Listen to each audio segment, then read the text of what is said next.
Bonjour à tous et à toutes, nous sommes sur Twitch, sur YouTube et sur toutes les plateformes de podcast. Nous sommes le 16 juin 2023, il est midi en France et 19h au Japon, des horaires auxquels je ne suis pas tout à fait encore habitué, il faut le dire. Et nous voilà ensemble pour ce premier Soft Power rencontre.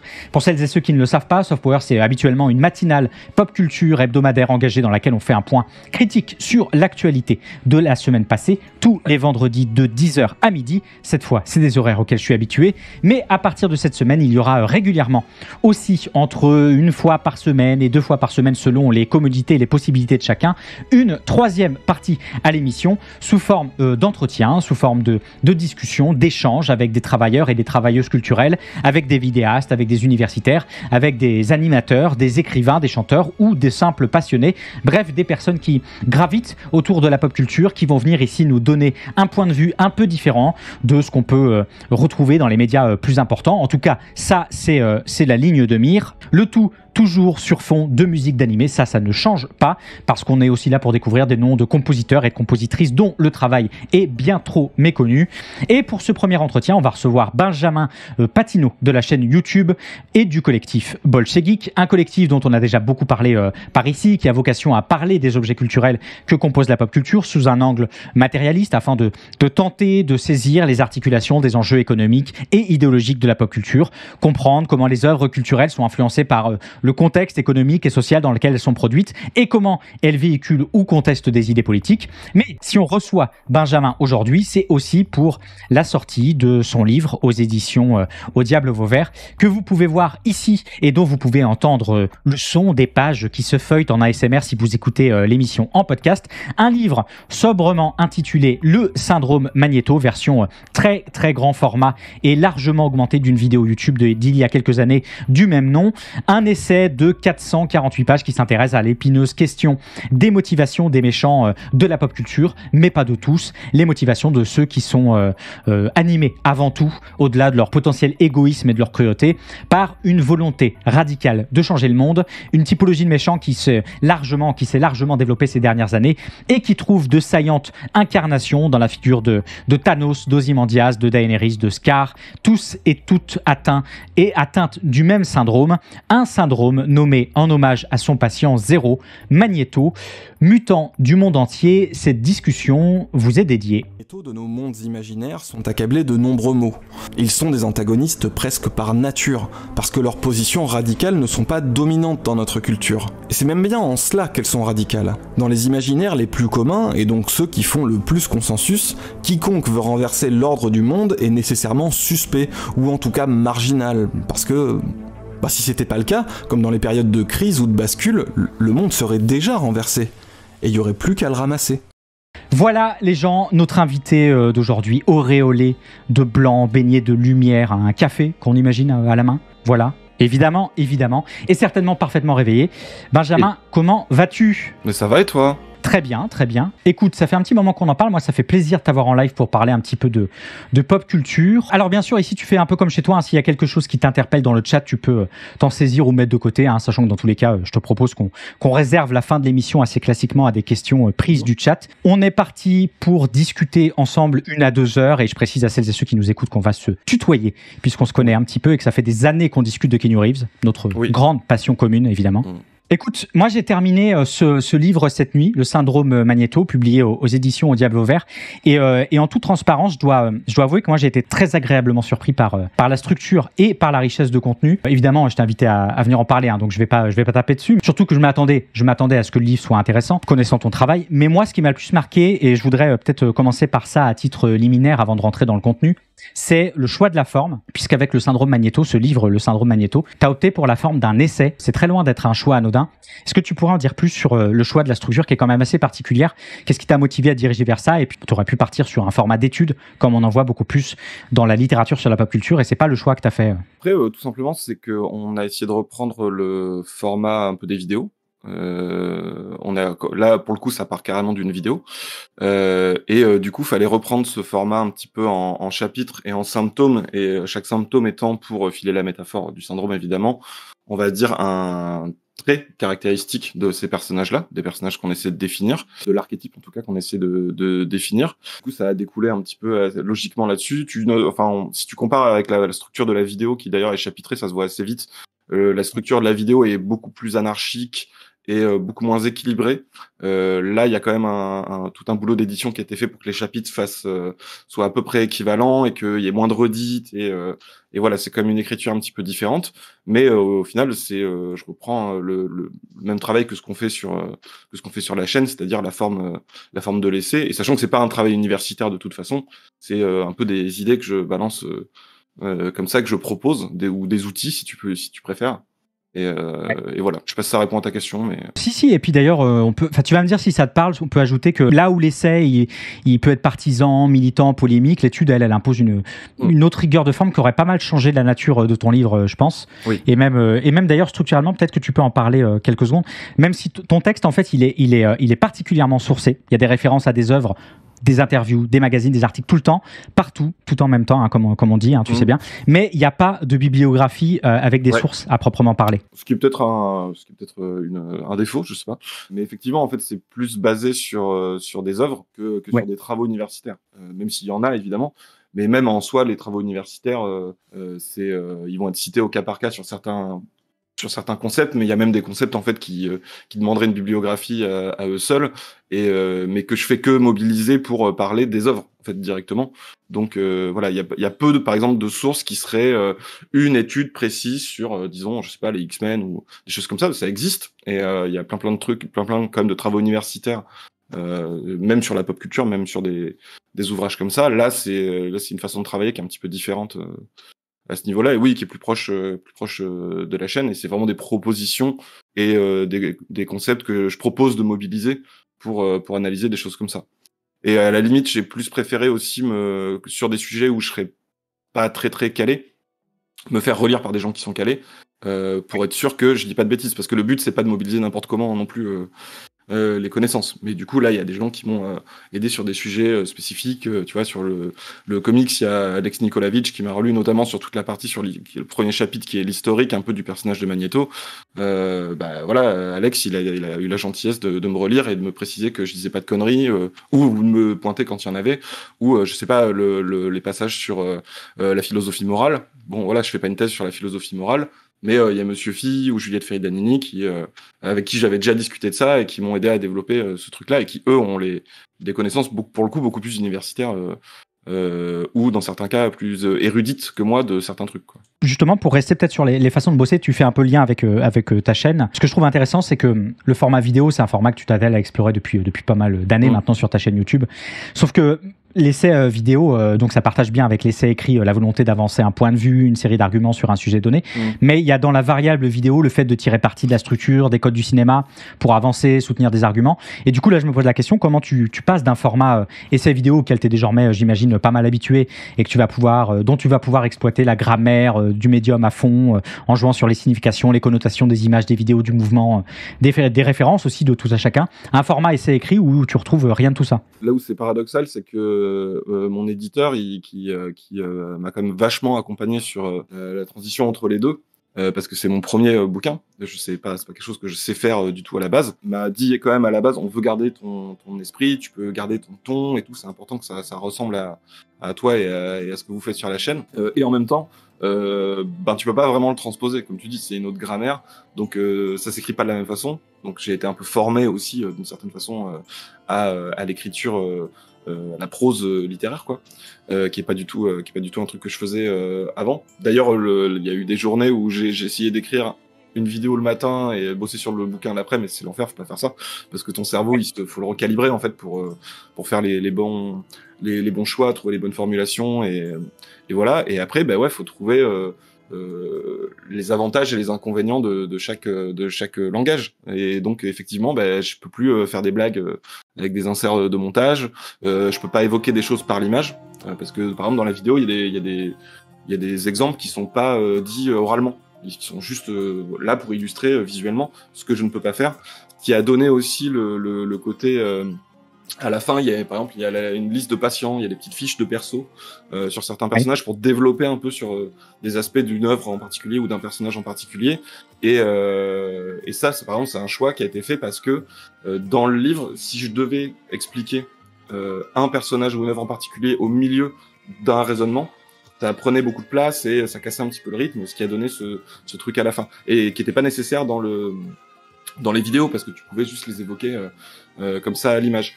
Après, l'avantage, c'est que par contre, ça te laisse une possibilité de développement qui est énorme. C'est-à-dire que passer d'un script d'une dizaine, d'une douzaine de pages à un bouquin de 400 pages, c'est un confort aussi de pouvoir développer les idées, de pouvoir développer les exemples, de pouvoir, je sais pas, invoquer plein de trucs, soit en note de bas de page, soit en accordant des sous-parties, des paragraphes, des choses comme ça. Et au final, ça donne la structure qu'a le bouquin ici. Voilà. D'ailleurs, pour préciser pour les gens qui n'ont pas encore lu le bouquin, même si évidemment ils vont être à zéro après ce live. En fait, le bouquin, il y a des références permanentes aux patients, à des patients, des noms de patients. Et donc, je sais pas, ça va être patient Scar, etc. Et donc, c'est pour ça qu'il faut se retourner vers l'index qui est à la fin. Enfin, c'est pas l'index, c'est l'appendice qui est à la fin, où tu as des petites descriptions pour chacun d'entre eux et de leur rapport au syndrome Magnéto, donc on va un petit peu parler après. Donc le bouquin est construit comme ça, quoi. Et ça permet des allers-retours en permanence avec la lecture qui est assez pratique, quoi. Oui, puis tu as aussi le côté, le fait de pouvoir renvoyer un patient, entre guillemets. C'est aussi le truc que y en a certains, ils illustrent plutôt une idée en particulier du bouquin. Il y en a pas mal qui reviennent, en fait. Genre, je sais pas, tu disais Thanos tout à l'heure. Thanos, il vaut pour plein de symptômes. Donc, plutôt que de dire, au fait, vous vous rappelez Thanos que j'ai expliqué au truc avant, non, là, il suffit de repartir sur la fiche pour voir qu'il illustre aussi cette idée-là. En parlant d'illustration, il n'y a pas d'illustration spécialement dans le bouquin. J'imagine que c'est des choix aussi de production. Je pense qu'il y a une histoire déjà pour les droits, je pense que c'est pas simple, même si c'est tout à fait possible. Et il y a aussi une volonté de la part de mon éditeur de, comment dire, en fait, ils ont pas encore beaucoup développé l'essai culture. C'est pas encore un truc qu'ils font beaucoup. Le Diable Vauvert, c'est un éditeur plutôt d'imaginaire à la base. Ils ont des essais aussi politiques et des choses comme ça, mais le truc entre les deux, ça existe pas trop. Je crois ils avaient édité Martin Winkler, qui est une de mes références, donc je suis pas le premier du tout quand même, et je passe après des gens beaucoup plus formidables que moi. Mais voilà, ça existait pas exactement. Il y a une volonté aussi de leur part d'éditer ce bouquin comme une défense des cultures que eux ils produisent. Donc parce qu'ils font beaucoup William Gibson et tout, ils font beaucoup de SF, de fantasy et de choses comme ça, de littérature de l'imaginaire comme on dit maintenant. Et où j'allais avec ça. Et et du coup il y avait aussi une volonté que le bouquin qui déjà c'est 23 €, ce qui est quand même pas donné, parce qu'il est gros en fait, il fait plus de 400 pages. Si tu fais un beau bouquin avec des belles illustrations et tout, il est encore moins accessible. Donc leur but c'était aussi qu'il puisse se diffuser un petit peu plus que ça, qu'il soit plus accessible aussi en termes de tout simplement de porte-monnaie. Est-ce que ça fait de se retrouver chez l'éditeur de Coup d'État de Juan Branco? Écoute, on est avec les meilleurs. Il y a plein de gens très très bien au Diable Vauvert, mais voilà, et il y a aussi effectivement des trucs plus politiques et des trucs plus d'imaginaire, mais après il y a aussi depuis il y a quand même eu d'autres trucs parce c'est l'éditeur Neil Gaiman. Et l'éditeur français de Neil Gaiman, et ils ont sorti par exemple un bouquin sur Neil Gaiman dans la pop culture. Donc ils développent quand même ce truc-là. Mais voilà. J'ai une question de Map qui demande par exemple qui souligne ce qui me passionne dans tes vidéos, c'est que la culture pop y est souvent une provocation à penser le monde. Tu dirais que c'est le cas aussi de l'essai? J'aime bien la formulation provocation à penser le monde. Oui, de toute façon, c'est penser la culture en premier lieu et puis penser le monde à travers la culture. Oui, c'est en sens aussi où c'est provocation, c'est marrant comme terme, mais c'est une proposition quoi. Et par exemple, il y a un truc tout bête, j'ai plein d'angles morts, que ce soit sur les sujets mais aussi sur les cultures. C'est-à-dire que le pop culture, on dit pop culture en fait, ça regroupe énormément de trucs et je sais qu'il y a des choses que je connais très très mal, notamment la culture japonaise, la pop culture japonaise, alors que c'est un grand pays de pop culture. Je connais un peu, mais beaucoup moins dans la précision et dans les trucs de niche que sur d'autres cultures que je connais mieux, notamment la culture états-unienne, parce que je suis un états-unien mental, comme chacun sait, et la culture populaire française et ce genre de choses. Et du coup, le but, si j'arrive à pas trop mal faire mon boulot, c'est que les outils qu'on mobilise et des choses comme ça, les gens puissent les retrouver aussi dans leur culture à eux ou leur sous-culture pas péjoratif, au sens vraiment de ce qui les intéresse eux, et pouvoir les remobiliser aussi de leur côté. C'est aussi pourquoi tu maintenais ce format essai sur ta chaîne depuis quelques années.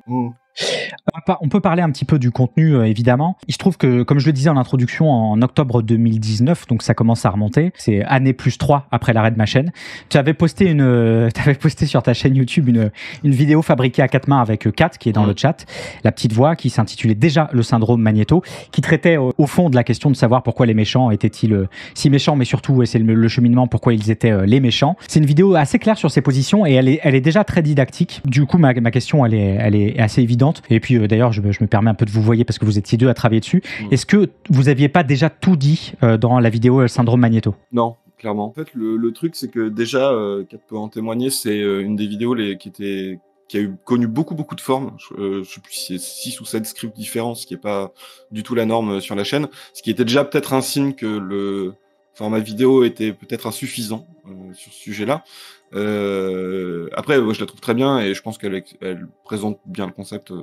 Voilà, le concept n'a pas énormément changé en fait depuis le concept de base. Mais après, tout le développement et notamment les symptômes sont même plus vraiment les mêmes parce qu'il fallait rebosser dessus. Et il y a aussi le côté internet d'intelligence collective en fait, qui fait que du fait de l'existence de la vidéo et que les gens ont vu et en parlent et nous en parlent et tout, en fait, ça permet de développer des choses, trouver d'autres exemples. Mais aussi reformuler pas mal de choses qui étaient peut-être un petit peu superficielles ou qui étaient à peine abordées ou pas exactement comme il faudrait. Et ça c'est super bien. Et c'est ce qui a donné aussi. En fait, la vidéo elle-même a provoqué l'existence du bouquin dans le sens où elle a provoqué des discussions et nous on a pu bénéficier justement de l'intelligence un peu du collectif pour se rendre compte que il y avait beaucoup plus de choses à dire. Et qu'il y avait des choses sur lesquelles on avait mis le doigt mais qu'on avait juste effleuré, ou des choses qu'on avait juste carrément pas vues et qui collent avec ça. Et voilà, du coup ça travaille en tâche de fond en permanence. Et au bout d'un moment, ça peut plus être une vidéo. Du coup, pour aller dans ton sens, je vais te citer. C'est dans les toutes premières pages du livre. Une citation un petit peu longue, mais elle permet justement d'avancer vers le contenu de ce dont tu parles. Pour ceux notamment qui connaissent pas, pour celles et ceux qui connaissent pas la vidéo. Alors, je te cite. Ça vous est déjà arrivé, n'est-ce pas, sans forcément lui accorder une adhésion sans réserve, le méchant vous aura semblé un instant plus sympathique que ce béni oui-oui de héros. Face à l'un de ces monologues enflammés dont les antagonistes ont le secret, vous vous êtes dit, il n'a pas totalement tort, le bougre. Un fugace instant, une partie de vous désire qu'il parvienne à ses fins. Terrible sensation, la plus détestable engeance vient de marquer un point. Quelque chose cloche. Le jeu ne se déroule pas comme prévu. Un grain de sable vient d'enrayer la confortable machine morale si bien huilée. Si le méchant a raison, pourquoi n'est-ce pas lui le héros? Au nom de quoi s'opposer à ses desseins? Et du coup, ça m'amène vers ma première vraie question, mais je la veux la plus vaste possible aussi, pour que tu puisses choisir toi-même ton entrée en matière dans le contenu du livre. Benjamin, est-ce que tu condamnes les violences de Magnéto? Plaisanter, j'espère. C'est toujours la réponse.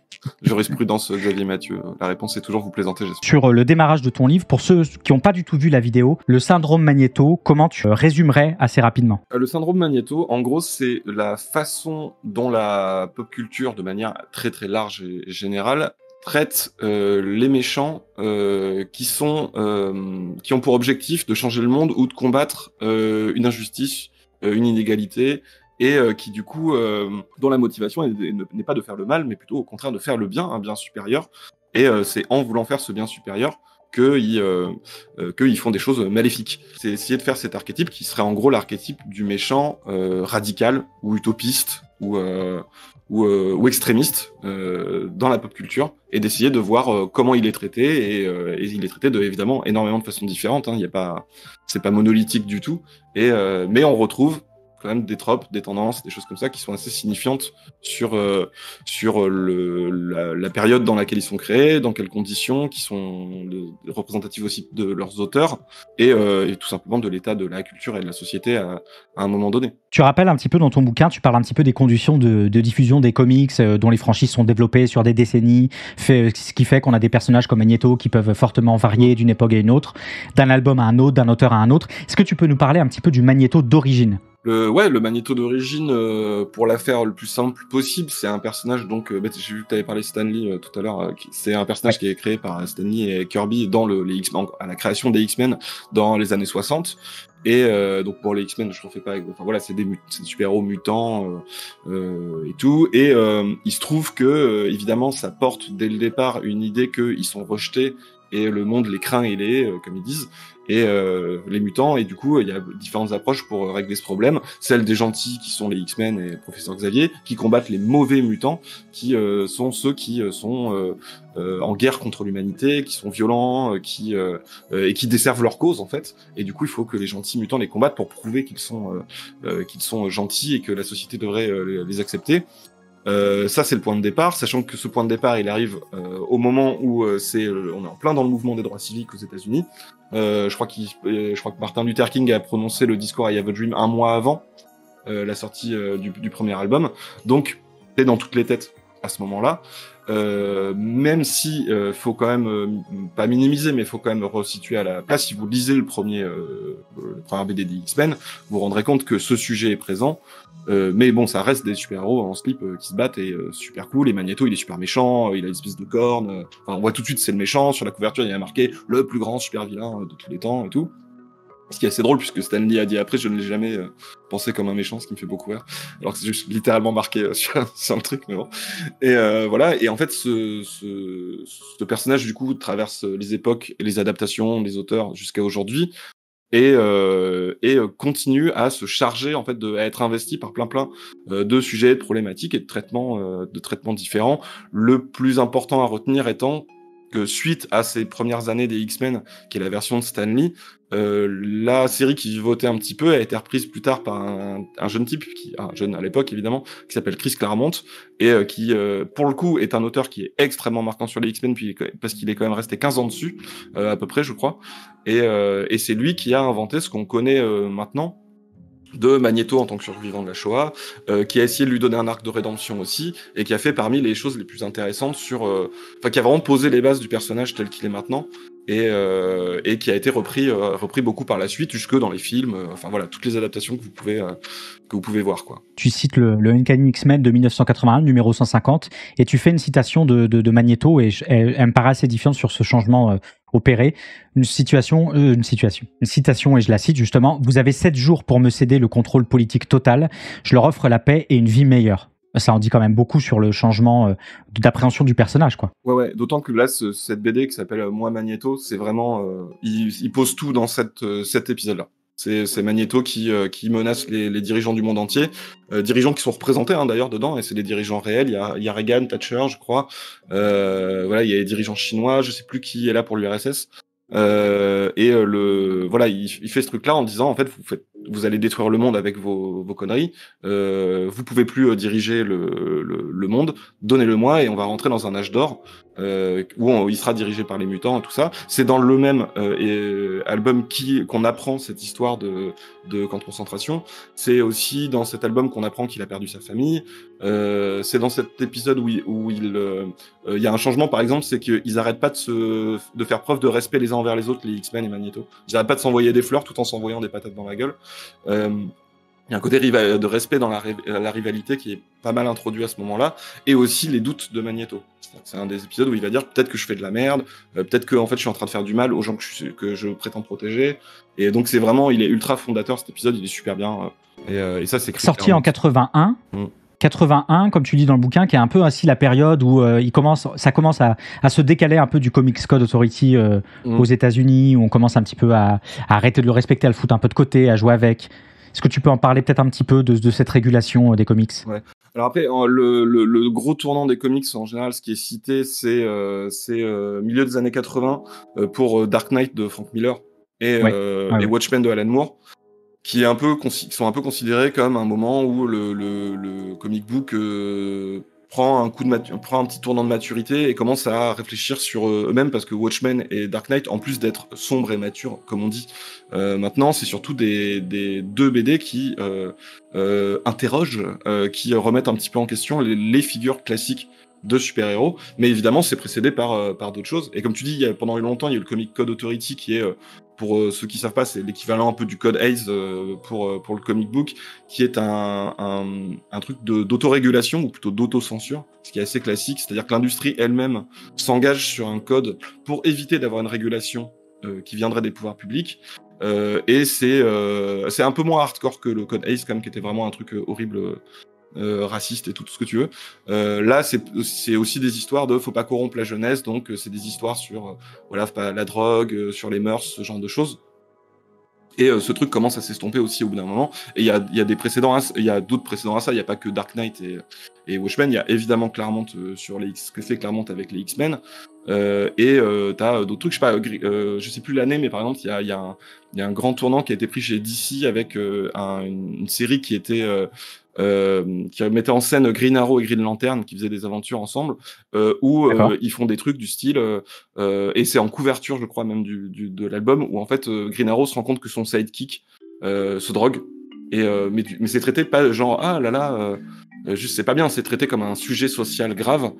C'est aussi des épisodes, je crois que je le cite celui-là où il y a des gens qui disent à Green Lantern oui tu vas protéger les petits hommes bleus, les petits hommes verts, les petits hommes rouges dans l'espace, par contre tu fais jamais rien pour les petits hommes d'autres couleurs de peau là ici sur Terre, où ils citent du Martin Luther King, où ils citent Kennedy, je crois, des trucs comme ça. Donc il y a quand même des précédents aussi de cette phase de comics qui commence à sortir un peu un certain nombre de tabous et aussi à aller sur des sujets plus j'aime pas dire adulte ou mature parce que je trouve qu'en fait c'est devenu un peu de la merde. D'ailleurs ça a donné pas mal de comics aussi qui étaient dont le seul intérêt était d'être d'action, violent, noir, et quoi, un peu nul, et qui a pas donné forcément la meilleure face non plus des comic books. Mais voilà, c'est quand même cette période-là est assez retenue pour ça, quoi. Est-ce qu'on peut dire, je sais pas, peut-être c'est un peu trop, mais est-ce qu'on peut dire que dans les années 80, quand tu as ce début de changement dans les comics et que tu peux avoir l'apparition de ce syndrome Magneto, pour toi, est-ce qu'on assiste à... on passe d'une opposition purement morale entre le héros et le vilain, du bien contre le mal, à une opposition qui serait plus politique peut-être entre le héros et les méchants. Ouais. J'ai un peu l'impression que cette opposition politique, elle est quand même unilatérale, que c'est le méchant qui a une opposition politique et que le héros reste dans sa moralité. Mais je pense qu'en fait c'est même c'est encore plus structurel que ça. C'est que en fait comme c'est pour ça que le comic book je trouve que c'est intéressant à étudier, c'est des très bons clients. C'est qu'en fait c'est très manichéen, c'est quand même des comme l'a dit Alan Moore lui-même plus tard, alors qu'il est assez responsable du fait qu'on ait apporté certains thèmes dans cette industrie-là. À la base, c'est des schémas narratifs qui sont faits pour des petits garçons des années 30, quoi. Donc c'est voilà, faut pas non plus le prendre pour trop autre chose. Mais ce qui est intéressant, c'est que comme c'est très manichéen et que tout est très identifié, c'est-à-dire que tu vois tout de suite qui est le méchant, qui est le gentil, selon comment ils parlent, comment ils s'habillent, ce qu'ils font, et que il faut continuer à le faire vivre et que ça reste pertinent avec un public qui évolue. Parce que la société évolue, ou un public qui vieillit aussi, c'est-à-dire que c'est plus juste des gamins. Tu vas mettre, en fait, t'es obligé de leur donner du souffle en permanence. Et du coup, pour redonner du souffle, il faut que tu remettes en cause les structures qu'il y a avant. Si tu fais juste tout le temps la même chose, le comic book n'existerait plus. En fait, les gens seraient passés à autre chose, ça serait remplacé par un autre truc pour les gamins, et point. Et en fait, il y a ce truc de toujours vouloir rester pertinent.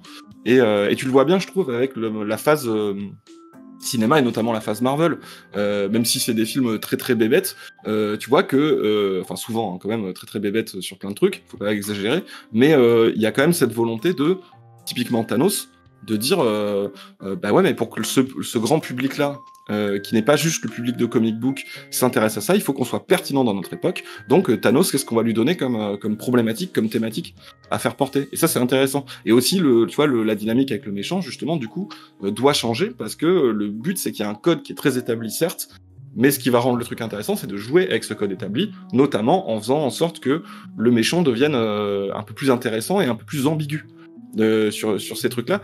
Mais ça c'est permis paradoxalement par le fait que le code est très très figé et très très établi, parce que si tu prends un héros et que tu lui dis ah c'est intéressant ce qu'il dit et il a raison, bah c'est pas subversif, parce que évidemment c'est le héros. C'est pas de le dire. Ce qui est subversif, c'est de dire est-ce que le méchant a pas un peu raison, et pour ça il faut qu'il reste le méchant. Et du coup, cette ambiguïté, toi, tu la dates à ton patient zéro, Magneto. Je te cite, page 46, Magneto représente un cas d'école pour notre sujet. À travers ses multiples déclinaisons, on peut déceler tous les symptômes qui affectent ses pairs dans la culture populaire. La question n'est pas de savoir pourquoi est-il si méchant, mais pourquoi est-il le méchant, en reprenant le propos de ta vidéo là-dessus. Après avoir posé ce patient zéro et reconnu un syndrome, tu construis un livre justement dont chaque chapitre va décrire un symptôme différent qu'on retrouve chez des méchants de la pop culture. Et la particularité de Magneto, c'est qu'il les a tous.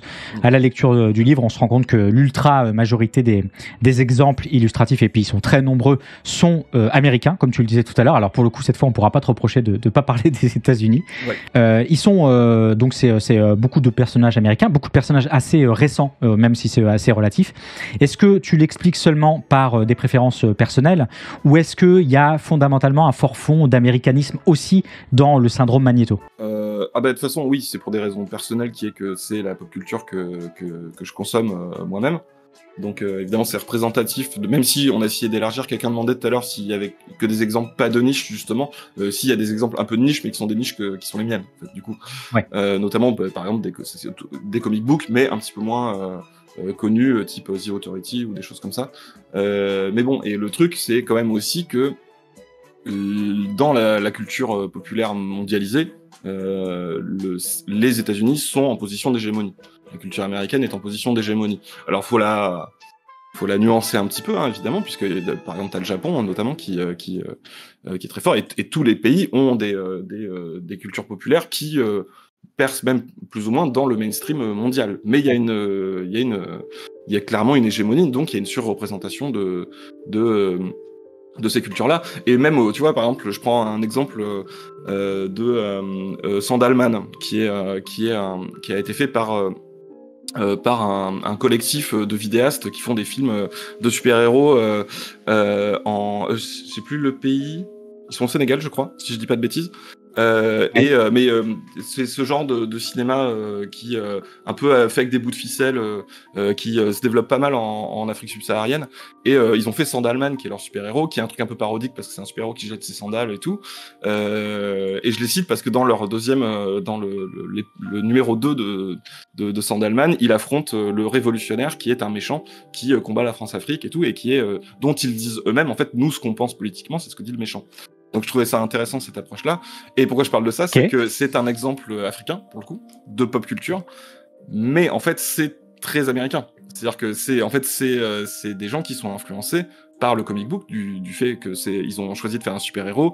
Je crois qu'il s'appelle Suleiman Parker ou un truc comme ça, le personnage. Donc c'est vraiment même des références à Spider-Man explicitement. Et ils reprennent des schémas parce que eux-mêmes sont alimentés par la pop culture mondiale qui vient pas mal des États-Unis. Est-ce que du coup on se fait un syndrome Vegeta du côté du Japon? Il y a un moment dans le livre, page 83, où tu parles des tropes du manga pour jeunes adolescents. Tu soulignes que la morale des méchants doit, à l'intérieur du récit, être défaite elle aussi. Je te cite: la supériorité martiale du héros devient alors indissociable de sa supériorité morale. Il doit vaincre autant à coup de valeur qu'à coup de tatane. Et ce qui me semble intéressant dans ce que tu soulignes, c'est que la morale dans le shonen, dans le manga pour un jeune adolescent, elle est souvent vaincue non pas par une supériorité écrasante de la morale du héros, mais par adhésion progressive du méchant. On peut penser Vegeta, on peut penser Piccolo, on peut penser Gaara, on peut penser Sasuke dans Naruto, etc. Et ça, t'en parles un petit peu, mais pour toi, c'est quand même des exemples, parce que t'en prends quelques-uns quand même, tirés de l'animation japonaise principalement. Pour toi, c'est quand même des exemples issus qui partagent du commun avec le syndrome Magneto. Ouais. Alors tu vois, c'est un bon exemple aussi de comment on a procédé, qui est que par exemple Vegeta, moi je le considère pas comme un Magneto, parce que l'idéologie de Vegeta, le projet de Vegeta, j'ai pas l'impression qu'on puisse le définir comme étant un projet de bien commun ou d'amélioration du monde. Il me semble qu'il est quand même plutôt sur des choses assez égocentrées, sur la place qu'il doit occuper, ce genre de choses. Donc c'est pas un Magneto, mais il y a un des tropes qui est mobilisé sur ces archétypes-là, qui est le fait de s'avouer vaincu moralement par le héros et de le rejoindre. Et qui est un truc qui, effectivement, en shonen, j'ai l'impression qu'il se passe quand même beaucoup. C'est un trope qui se passe beaucoup. Et c'est un truc qui est intéressant sur le traitement des méchants en général, et qui est beaucoup, beaucoup mobilisé face à des méchants, justement, qui portent une idéologie qui n'est pas celle du héros, et qui est une idéologie qu'on pourrait trouver justifiée, mais ou en tout cas désirable, et que le héros va tout faire pour nous prouver que pas du tout. Pas du tout, c'est pas ça qu'il faut faire, ça a l'air sexy comme ça, mais en fait, non, et le méchant va pouvoir dire... Mais c'est un peu ce que Claremont voulait faire avec Magneto, hein. Dans son espèce d'arc de rédemption, il y a un côté, il va aller... le but, c'était qu'à la fin, il devienne vraiment le chef des X-Men et tout, et qu'il se range un peu de leur côté, quoi. J'imagine qu'il s'est pris une fin de nous recevoir Ouais. Alors par après, la il édition a à l'époque. été, il y a quand même une forme de transmission, parce qu'à l'issue du procès de Magneto, il y a quand même Xavier qui lui dit « Moi, j'aimerais bien que tu diriges les X-Men si je suis pas là, et tout machin ». Magneto a été à certains moments chef des X-Men, de manière assez ponctuelle, mais il a jamais pu résoudre en fait son truc complètement, parce que Marvel voulait garder son méchant emblématique. Donc fallait qu'il retourne à sa place de méchant un maximum. Évidemment, c'est un peu le fil aussi de ton livre. Tu mets évidemment, ça c'est assez évident, l'opposition entre la figure du méchant et celle du héros. Le héros doit être beau, fort, bon. Le méchant doit être vilain dans tous les sens possibles et inimaginables. Et pour illustrer l'opposition, tu emploies souvent une image assez connue qui est celle du dilemme du tramway. Peut-être que tu peux nous expliquer un petit peu comment tu t'en sers comme grille de lecture. En fait, c'est un truc qu'on avait utilisé dans la vidéo, c'est connu, c'est même mémifié à l'infini, le dilemme du tramway. C'est en gros un dilemme de philosophie morale, mais de philosophie éthique, qui est, voilà, en fait, il y a un tramway qui fonce à toute blinde, il peut plus s'arrêter, les freins sont cassés, et il y a quelqu'un sur la voie. Et toi, ton choix, c'est que tu peux dériver ce tramway vers une autre voie où il y a aussi quelqu'un. Mais sur la première, il y en a, disons, 5, et sur la deuxième, il y en a une. Donc en fait, est-ce que tu fais le choix actif de tuer la personne qui est toute seule sur la voie pour sauver les 5 autres personnes? Ce qui est censé un petit peu être la base d'un débat sur une éthique plus, on va dire, basée sur des valeurs absolues, et une éthique un peu déontologique consisterait à dire que ben non, parce qu'en fait, il faut pas tuer. Donc en fait, tu ne peux pas envoyer un tramway sur quelqu'un, c'est pas bien. C'est un peu caricatural, mais de toute façon c'est très schématique ce genre d'exercice de pensée, et dont on peut changer d'ailleurs les paramètres, ça change un petit peu l'approche de la philosophie, où tu as une logique on va dire plus conséquentialiste qui va dire bah en fait non, ce qui est bien c'est de sauver 5 personnes au détriment d'une autre. Et voilà, c'est un débat philosophique que je réglerai pas moi-même, mais qui est intéressant, et on l'avait un peu évoqué parce que dans la vidéo moi j'avais un peu l'impression que c'était le méchant avait tendance à être sur des positions plus pragmatiques et peut-être un petit peu plus conséquentialiste, de dire oui d'accord, en gros on fait pas d'omelette sans casser des œufs, c'est-à-dire que oui je fais des trucs qui sont en soi pas bien, mais pour la bonne cause. Et c'est la question de la fin justifie les moyens, qui est une phrase que disent les méchants. C'est jamais le héros qui dit la fin justifie les moyens, c'est toujours le méchant qui fait ça. Et parce que ça paraît assez maléfique et machiavélique. D'ailleurs, on dit celui qui est machiavélique, c'est toujours le méchant. Alors qu'en fait, Machiavel, c'est intéressant. En fait, sur la philosophie qui pose, et c'est assez caricaturé comme étant un truc assez. C'est pas un truc très sympa, quoi, d'être machiavélique. Donc voilà. Et ça, c'est par exemple, on l'avait évoqué dans la vidéo, et ça, bah, par exemple, typiquement, c'est un truc dont on a discuté après, parce que Monsieur Phi ou Juliette, qui connaissent beaucoup plus ça, ont pu venir me dire, mais en fait, c'est assez vrai. C'est-à-dire que les séquentialistes, c'est les méchants dans la plupart des grosses œuvres de pop culture. Évidemment, il y aurait plein de contre-exemples, mais c'est toujours des tendances en fait qu'on essaie de décrire. C'est jamais une vérité absolue qui marcherait pour tout. Et effectivement, ouais, c'est plutôt les méchants qui raisonnent comme ça, ce qui est discutable, puisque en fait, c'est pas dans la vraie vie, c'est pas comme ça que ça marche, quoi. Dans la vraie vie, c'est tout à fait défendable de dire oui, c'est mieux de sauver 5 personnes qu'une. Et mais voilà, culturellement, c'est un truc qui est difficile à entendre. Tu vas plus loin que ça parce qu'en fait, évidemment, tu parles de conséquentialisme pour le méchant, mais tu dis grosso modo, et je te rejoins assez là-dessus, que le héros, il fait souvent un non-choix, en fait. Je te cite page 92, le fameux « un grand pouvoir implique de grandes responsabilités » se résume trop souvent à une posture, tant les héros pop ont rarement à se préoccuper des conséquences de leur choix. Et tu cites un chouette exemple d'espèce de pure morale du héros avec la mort de l'oncle Ben dans Spider-Man, ce qui est le grand mythe fondateur de l'homme araignée. Page 98, ce drame fondateur ne juge pas tant la conséquence de son acte que la défaillance morale qu'il signale, l'égoïsme et la lâcheté de Peter Parker. Pour devenir un héros, il doit corriger ce défaut de caractère. Il y a ce côté de pure moralité et d'absence totale de prise de responsabilité chez le héros, quoi. Ouais. Oui, et aussi, t'as ce truc de comment dire, ça marche dans des univers de fiction, puisqu'en fait, c'est des univers où il y a une forme de justice divine qui vient de l'univers lui-même, qui a en fait un démiurge qui est l'auteur, et qui peut tout à fait décider que, en faisant tel choix, les conséquences seront bonnes. Et moi, les exemples que je prends, c'est, tu vois, le méchant qui te fait... les méchants adorent les dilemmes, en plus. Donc c'est pour ça que ça marche bien avec le dilemme du tramway. Il adore titiller le gentil en lui disant « Ah, tu vas faire quoi dans cette position ?» Typiquement, le Joker, dans la version de Nolan, ils ont poussé ça à fond. Et tu vas avoir le mec qui va dire, tu vois, la fille du président au-dessus d'un bassin de piranha, et de l'autre côté, tu vas avoir l'intérêt romantique du héros, et qu'il faut qu'il choisisse les deux. Ce qui se passe dans la plupart des cas, c'est que justement, il va refuser le choix et il va trouver un moyen héroïque de sauver les deux. Et ça va marcher, puisque dans ce genre d'univers, le fait d'être gentil te fait gagner. Qui n'est pas le cas dans la vraie vie, je sais pas si vous avez remarqué, mais ça ne marche pas comme ça. Et imagine la même situation de manière un peu plus réaliste, ne serait-ce que d'un point de vue statistique, en fait. S'il refuse le choix et que les deux tombent dans un bassin de piranha, en fait, il a fait le pire choix possible. Parce que ça a eu une conséquence qui est assez attendue, en fait, c'est que du coup ça marche pas, quoi. Mais en fait, la morale est toujours sauve dans des récits un peu pop. Parce qu'il y a une espèce de justice, tu n'es pas puni pour être gentil, au contraire, ça te permet de triompher.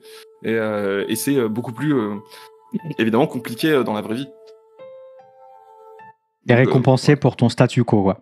Ouais, c'est ça, puis c'est un truc, mais en fait, qui est une morale qui est quasi religieuse, c'est-à-dire de penser que les bons triomphent à la fin. Et de manière purement mécanique. C'est-à-dire que plus tu es bon, plus tu gagnes, en fait. Plus tu gagnes à la fin. Et évidemment, ça ne marche pas comme ça dans la vraie vie. Peu importe le nombre de villes détruites au passage.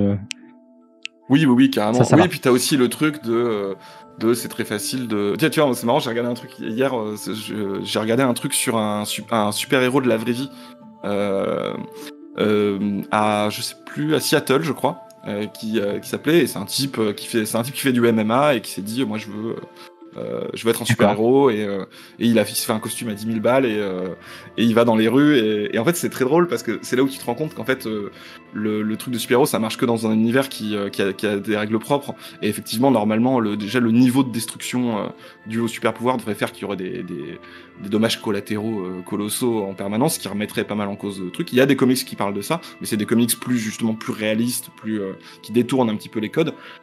Et si tu regardes en fait le mec super-héros dans la vraie vie, en fait le problème c'est que déjà il sert pas à grand chose, à part gêner, et en fait il se retrouve souvent à faire de la merde, c'est-à-dire à juste taser ou à gazer avec une bombe à poivre des mecs bourrés qui faisaient les cons dans la rue et qui avaient rien demandé. Et ce qui est illégal, vous n'avez pas le droit d'attaquer les gens avec une gazeuse parce que vous croyez qu'ils sont en train de se battre alors que c'est pas le cas. Donc voilà, et en fait tu te rends compte un peu du ridicule du truc, c'est que les super-héros devraient faire un certain nombre d'erreurs permanentes. Quand Superman se bat dans Metropolis, à la limite les trucs qui l'ont le plus traité, ça va être le Superman de Snyder, où vraiment en fait si Superman se bat en ville, c'est l'apocalypse. C'est vraiment horrible, et ça le met un petit peu quand même devant ses responsabilités. Ou des trucs comme Invincible, où il y a tout ce truc de c'est pas du tout facile en fait de sauver des gens et de pas faire de conneries quand t'as des super pouvoirs. Mais dans le mainstream, la tendance c'est plutôt à faire on voit pas les dommages collatéraux, voilà, on voit Superman qui sauve les gens qui tombent des immeubles et après il repart se taper. On voit pas un bain de sang terrible, quasiment zone de guerre dans ce truc-là. Ce qui fait qu'il peut se permettre de faire des choix un petit peu vertueux. Parce qu'il a pas à en tirer vraiment les conséquences. En fait. Dans ton livre, il y a 2 chapitres qui suivent et qui sont assez cool. Il y en a un qui s'appelle L'autre effet Mandela et Le méchant d'Overton.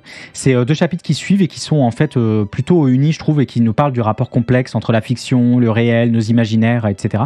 Est-ce que tu peux nous parler un petit peu de cet autre effet Mandela et puis de cette fenêtre d'Overton aussi, à travers comment tu estimes que la pop culture structure aussi nos imaginaires et influe du coup sur notre représentation du réel, ce genre de choses? En fait, c'est toujours dur à quantifier à quel point elle influe, et je pense que le moins qu'on puisse dire, l'hypothèse la plus minimale, ce serait de dire qu'elle est témoin c'est un marqueur de ce qui se passe, et je pense que ça va être quand même pas mal à structurer, et notamment dans le cas de l'autre effet Mandela, je l'ai appelé comme ça parce que, pour ceux qui connaissent pas le truc d'origine, l'effet Mandela, ça vient de gens qui se souvenaient vraiment genre les images en tête et tout de l'enterrement de Mandela mort en prison, ce qui n'a évidemment pas été le cas puisqu'il a été libéré et puis il a été prix Nobel de la paix, il a dirigé l'Afrique du Sud et tout, et il est mort il y a quelques années avec enterrement en grande pompe et tout, mais des gens à ce moment-là se sont dit mais attendez, c'est bizarre, moi j'étais persuadé qu'il était mort en prison, et en fait ça a donné le nom à tout un tas de phénomènes on va dire de souvenirs collectifs faux, Et donc il y en a plein, et c'est beaucoup des trucs pop culture d'ailleurs. En fait, là où ça m'intéresse, c'est que et la coïncidence est assez intéressante, c'est que moi je pense que les archétypes de fiction sont influencés évidemment par le réel et par des gens qui existent réellement, de manière plus ou moins consciente. Et à l'inverse, je pense que c'est pas déconnant de dire que on a tendance à voir le réel, y compris l'histoire et les personnages historiques, avec des archétypes de fiction. L'exemple criant de ça, c'est Il était une fois les hommes, le dessin animé où en fait ils te font plein de périodes, et à chaque période, les personnages historiques sont incarnés par les personnages du dessin animé, qui sont tous des archétypes. Il y a le gentil garçon, il y a les deux méchants, dont celui qui ressemble un peu à Sarkozy, qui sont un peu des brutes, qui sont un peu fourbes et tout. Et du coup, quand il passe des personnages historiques, eh ben il les passe avec ses rôles. Donc ça veut dire que le machin, ça va être le fourbe alors que c'est un personnage historique. Et je pense qu'on fait pas mal ça. Et Mandela, ce qui est intéressant, c'est que à une certaine époque, notamment à l'époque où il était en prison, c'était pas du tout consensuel, Mandela. C'était vraiment pas du tout consensuel. C'est-à-dire son organisation, l'ANC, était considérée comme terroriste par beaucoup de pays du camp du bien et de la liberté et de la démocratie, notamment les États-Unis, l'Angleterre ou Israël. Il était traité de terroriste parce qu'il faisait des sabotages et des trucs comme ça, parce qu'il faisait vraiment des sabotages. Mandela, il est même passé par la lutte armée et tout, donc c'était pas du tout consensuel. Maintenant, c'est plutôt une figure consensuelle. Il a gagné d'une certaine façon, on va dire. Il a eu son prix Nobel de la paix et tout, machin. Et l'apartheid est tombé. Et maintenant, on a tendance plutôt à considérer que l'apartheid c'est une horreur et qu'il fallait y mettre fin. Mais ça n'a pas toujours été le cas, ce qui veut dire que la mémoire collective s'en souvient de manière un petit peu différente. Ce qui implique, par exemple, aussi de gommer. C'est-à-dire qu'on va moins mettre en avant maintenant justement le côté sabotage, le côté radical, le fait que par exemple, c'était un type qui adorait Malcolm X et des choses comme ça. Et maintenant, on s'en souvient plutôt comme un Martin Luther King. Et en fait, c'est ça que je trouve intéressant, c'est qu'en réalité, ce type-là, c'était un Magnéto et c'est devenu un Charles Xavier. Alors que c'est le même type. Il n'a pas, l'histoire n'a pas été réécrite. On l'a réécrit collectivement dans la façon de la commémorer. Et c'est ça que j'appelle l'autre effet Mandela. C'est une façon de se souvenir des choses collectivement, qui est où tu vas corriger certains aspects pour rentrer dans des archétypes que tu connais. Et c'est valable pour Luther King. Hein. Luther King, en fait, à l'époque, c'était pas du tout un Charles Xavier pour l'opinion publique. C'était un Malcolm X, complètement. Enfin, non, pas un Malcolm X, c'était un Magnéto. Et là, je peux faire le lien, si tu veux, avec ce que j'appelle le méchant d'Overton. La fenêtre d'Overton, c'est ce truc c'est la fenêtre des idées entendables pour l'opinion à un instant T, avec des trucs plus ou moins à la marge c'est un peu accepté, mais quand même c'est un peu marginal, carrément c'est impossible pour la plupart des gens de trouver cette idée tolérable. C'est très très à la mode de parler de ça, notamment en politique. Moi je me dis que peut-être il y a un rôle du méchant qui est un rôle de déplacement de fenêtre. C'est-à-dire qu'il va arriver avec une idée qui n'est pas entendable, qui n'est pas acceptée, mais en faisant ça, il va aussi déplacer la fenêtre, c'est-à-dire que certaines positions vont en comparaison devenir plus acceptables. Et c'est ce qui va faire que, par exemple, il va faire bouger le héros. Pas jusqu'à sa position à lui, parce que c'est une position trop extrême, trop à la marge de la fenêtre, justement, mais il va déplacer le héros. Typiquement Black Panther, où en fait, au début, T'Challa, il est en mode non, le Wakanda, il faut rester entre nous, on s'occupe pas des autres, il faut qu'on se protège et tout. Sur ce, Killmonger arrive et dit non, en fait, il faut juste carrément armer tout le monde et utiliser les ressources du Wakanda pour aider tous les Noirs et toute la diaspora africaine à lutter contre les oppressions.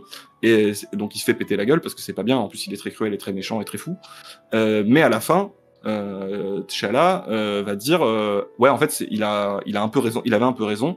On va s'ouvrir et on va aller aider les gens. Alors, il les aide d'une manière qui est plus humanitaire, qui est plus acceptable que la proposition de Killmonger, mais toujours est-il que c'est grâce à Killmonger.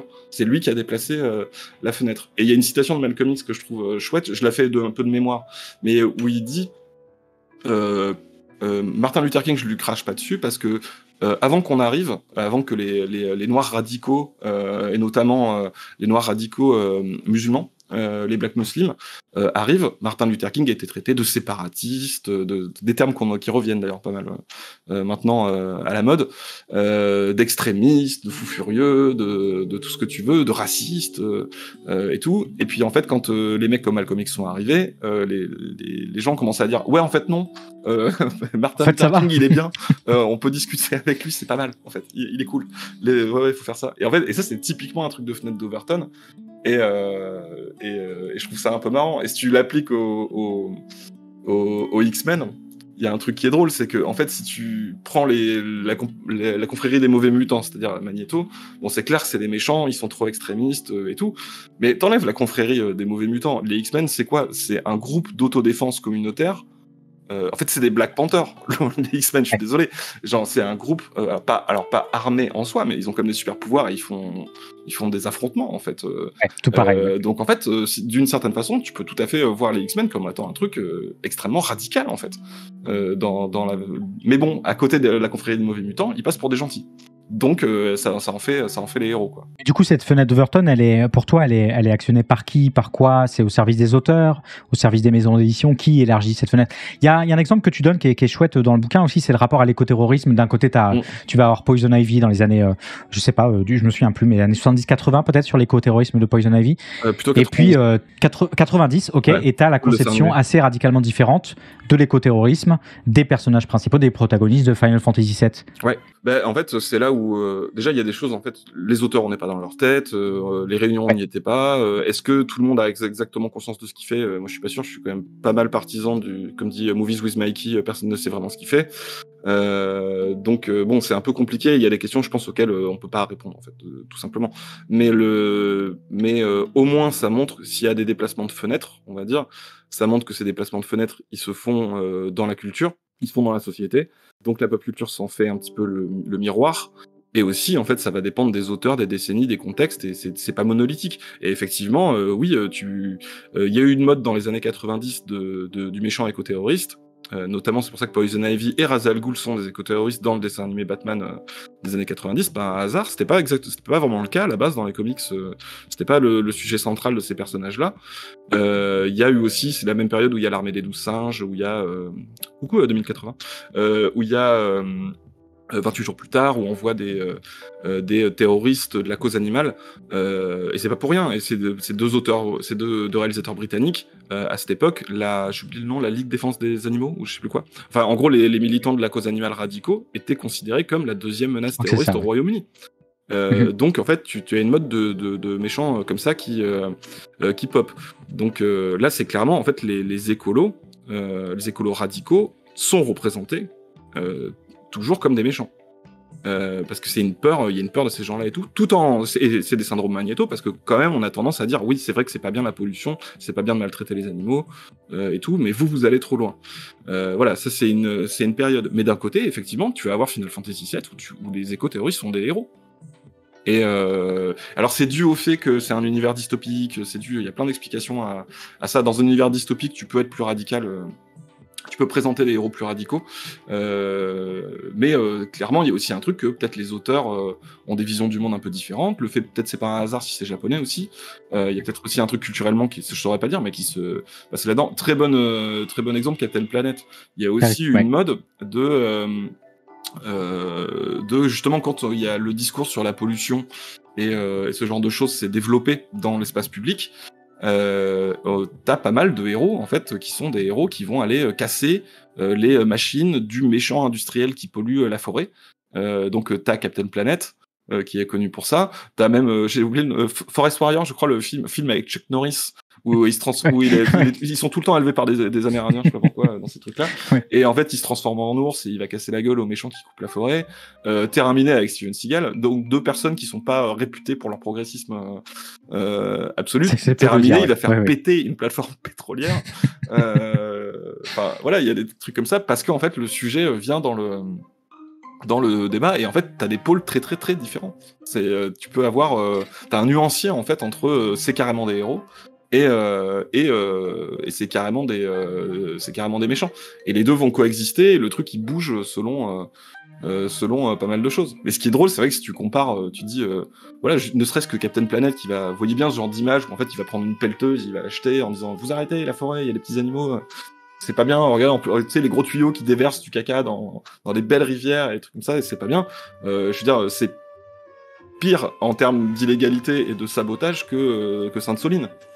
Donc, et pourtant dans Captain Planet ça passe nickel, ouais. Ça passe crème, tout ouais. ce genre d'image en tête de ah c'est pas bien les méchantes pelleteuses, voilà. Est-ce qu'on peut imaginer un imaginaire dans quelques années où le méchant sera du coup un banquier ou alors une nana qui en commission d'enquête dirait qu'elle sait rien, ce genre de choses, ouais. Par exemple. Ouais, carrément. Après, les politiciens corrompus qui détournent de l'argent et les industriels véreux, les financiers enfin pas les financiers, les actionnaires plutôt, ce genre de choses véreux qui veulent que de l'argent, c'est quand même plutôt une figure de méchant. Ça, les gens de toute façon intimement ont bien conscience que excellent moyen de revitaliser l'institution juste derrière, parce qu'en fait, eux, ils sont corrompus, eux, ils sont pourris, et en fait, il y en a des biens, quoi. Ah oui, souvent, ouais, t'as ça. T'as eu beaucoup ça ces dernières années chez Disney. Dans les remakes, que ce soit le nouveau Mary Poppins, le nouveau Winnie l'ourson, il y a un truc qui est intéressant à regarder, et le film aussi sur la création de Mary Poppins avec Tom Hanks qui joue Walt Disney.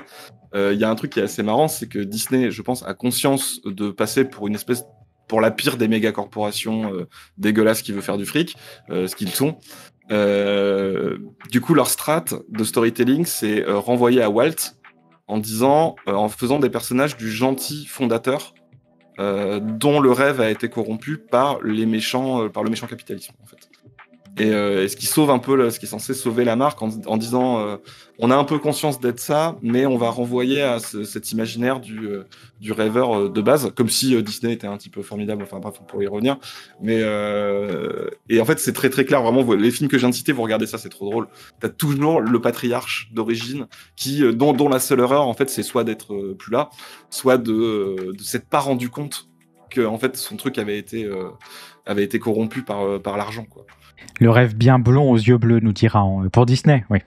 Peut-être pour finir de parler un petit peu du contenu de ton livre avant de dézoomer un peu, quand même le chapitre sur l'encodage queer que j'ai vraiment trouvé chouette, c'est un chapitre donc sur l'encodage queer. Pour celles et ceux qui savent pas, c'est une pratique d'inclusion de signes, de clichés queer dans la description, dans le comportement d'un personnage de fiction.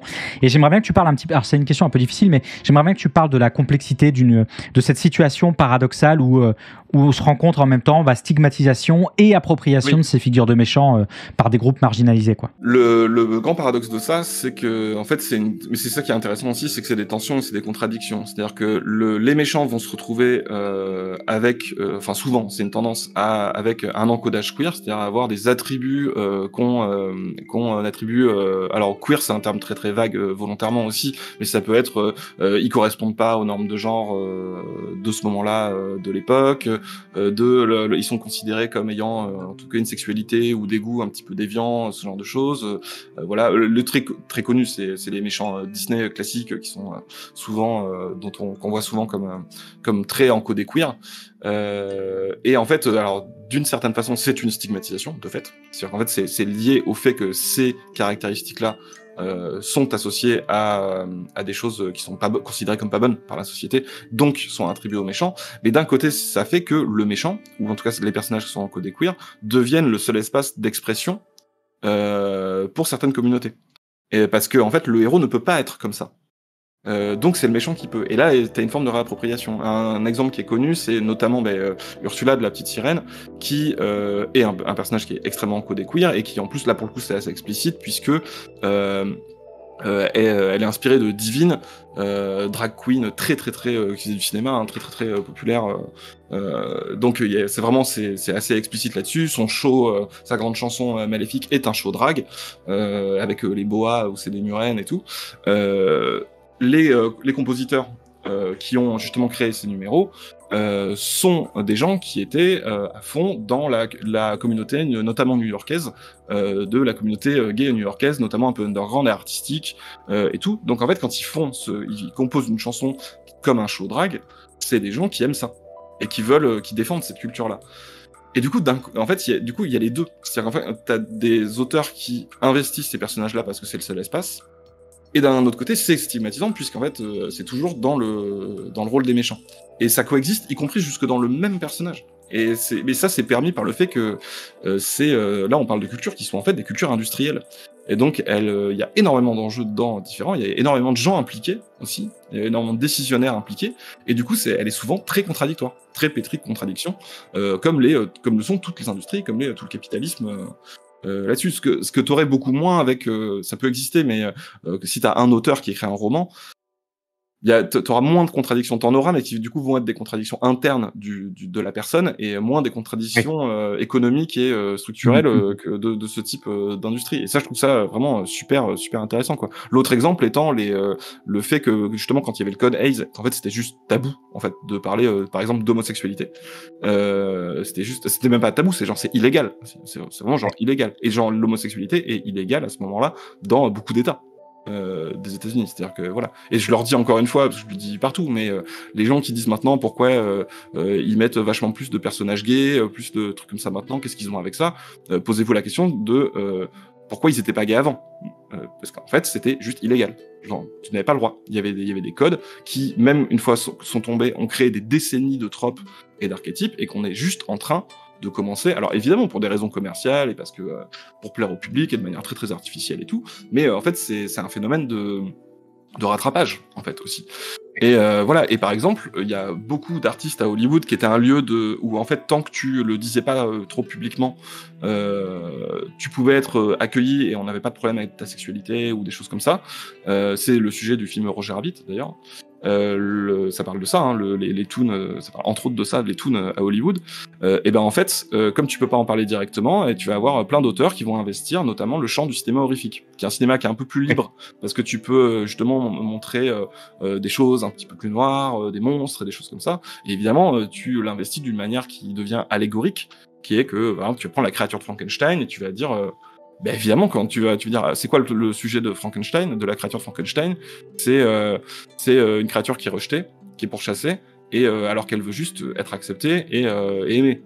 Donc évidemment, tu te dis bah ouais, c'est une allégorie que tu vas pouvoir prendre avec toi. Et genre les monstres, c'est incroyable comment les monstres classiques de l'horreur ont été investis par ça, mais plein d'autres sujets en fait, plein d'autres sujets. Les vampires, les loups-garous, tout ce que tu veux quoi.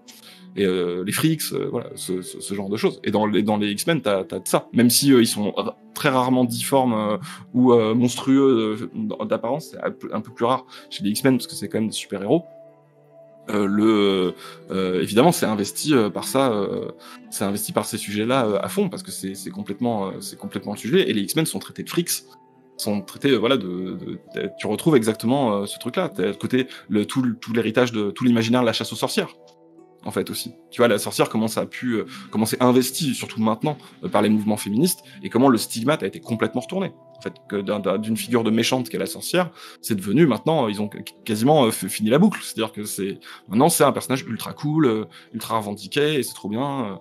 Il y a plein d'héroïnes sorcières maintenant et ça s'est fait petit à petit comme ça de décennie en décennie par investissement en fait de ces figures-là. Je vois que dans le chat, ça cite quelques exemples, potentiellement Capitaine Crochet, Cruella, le chef des colons dans Pocahontas. En fait, on peut quasiment... C'est vrai que les méchants Disney, si tu tires... Pour les méchants Disney, ouais. Ouais, l'encodage queer, c'est là où c'est une difficulté aussi, c'est que, en fait, c'est quand même assez gazeux, quand même. Il y a un truc de... Ouais. Qu'est-ce qui est réellement de l'encodage queer? Un petit peu...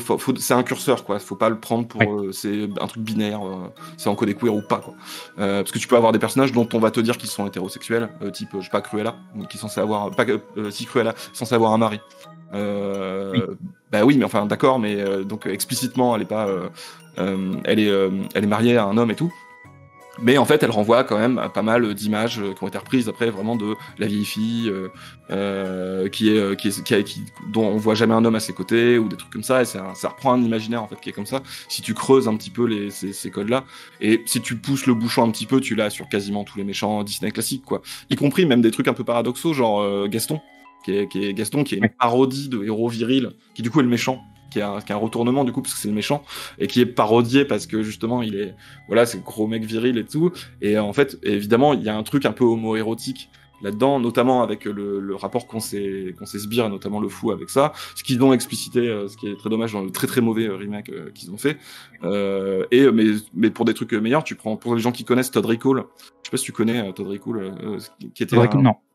C'était un mec qui était à Drag Race et qui était sur MTV qui s'est fait beaucoup connaître sur Internet parce qu'il faisait des reprises de pop stars dans des univers de Disney.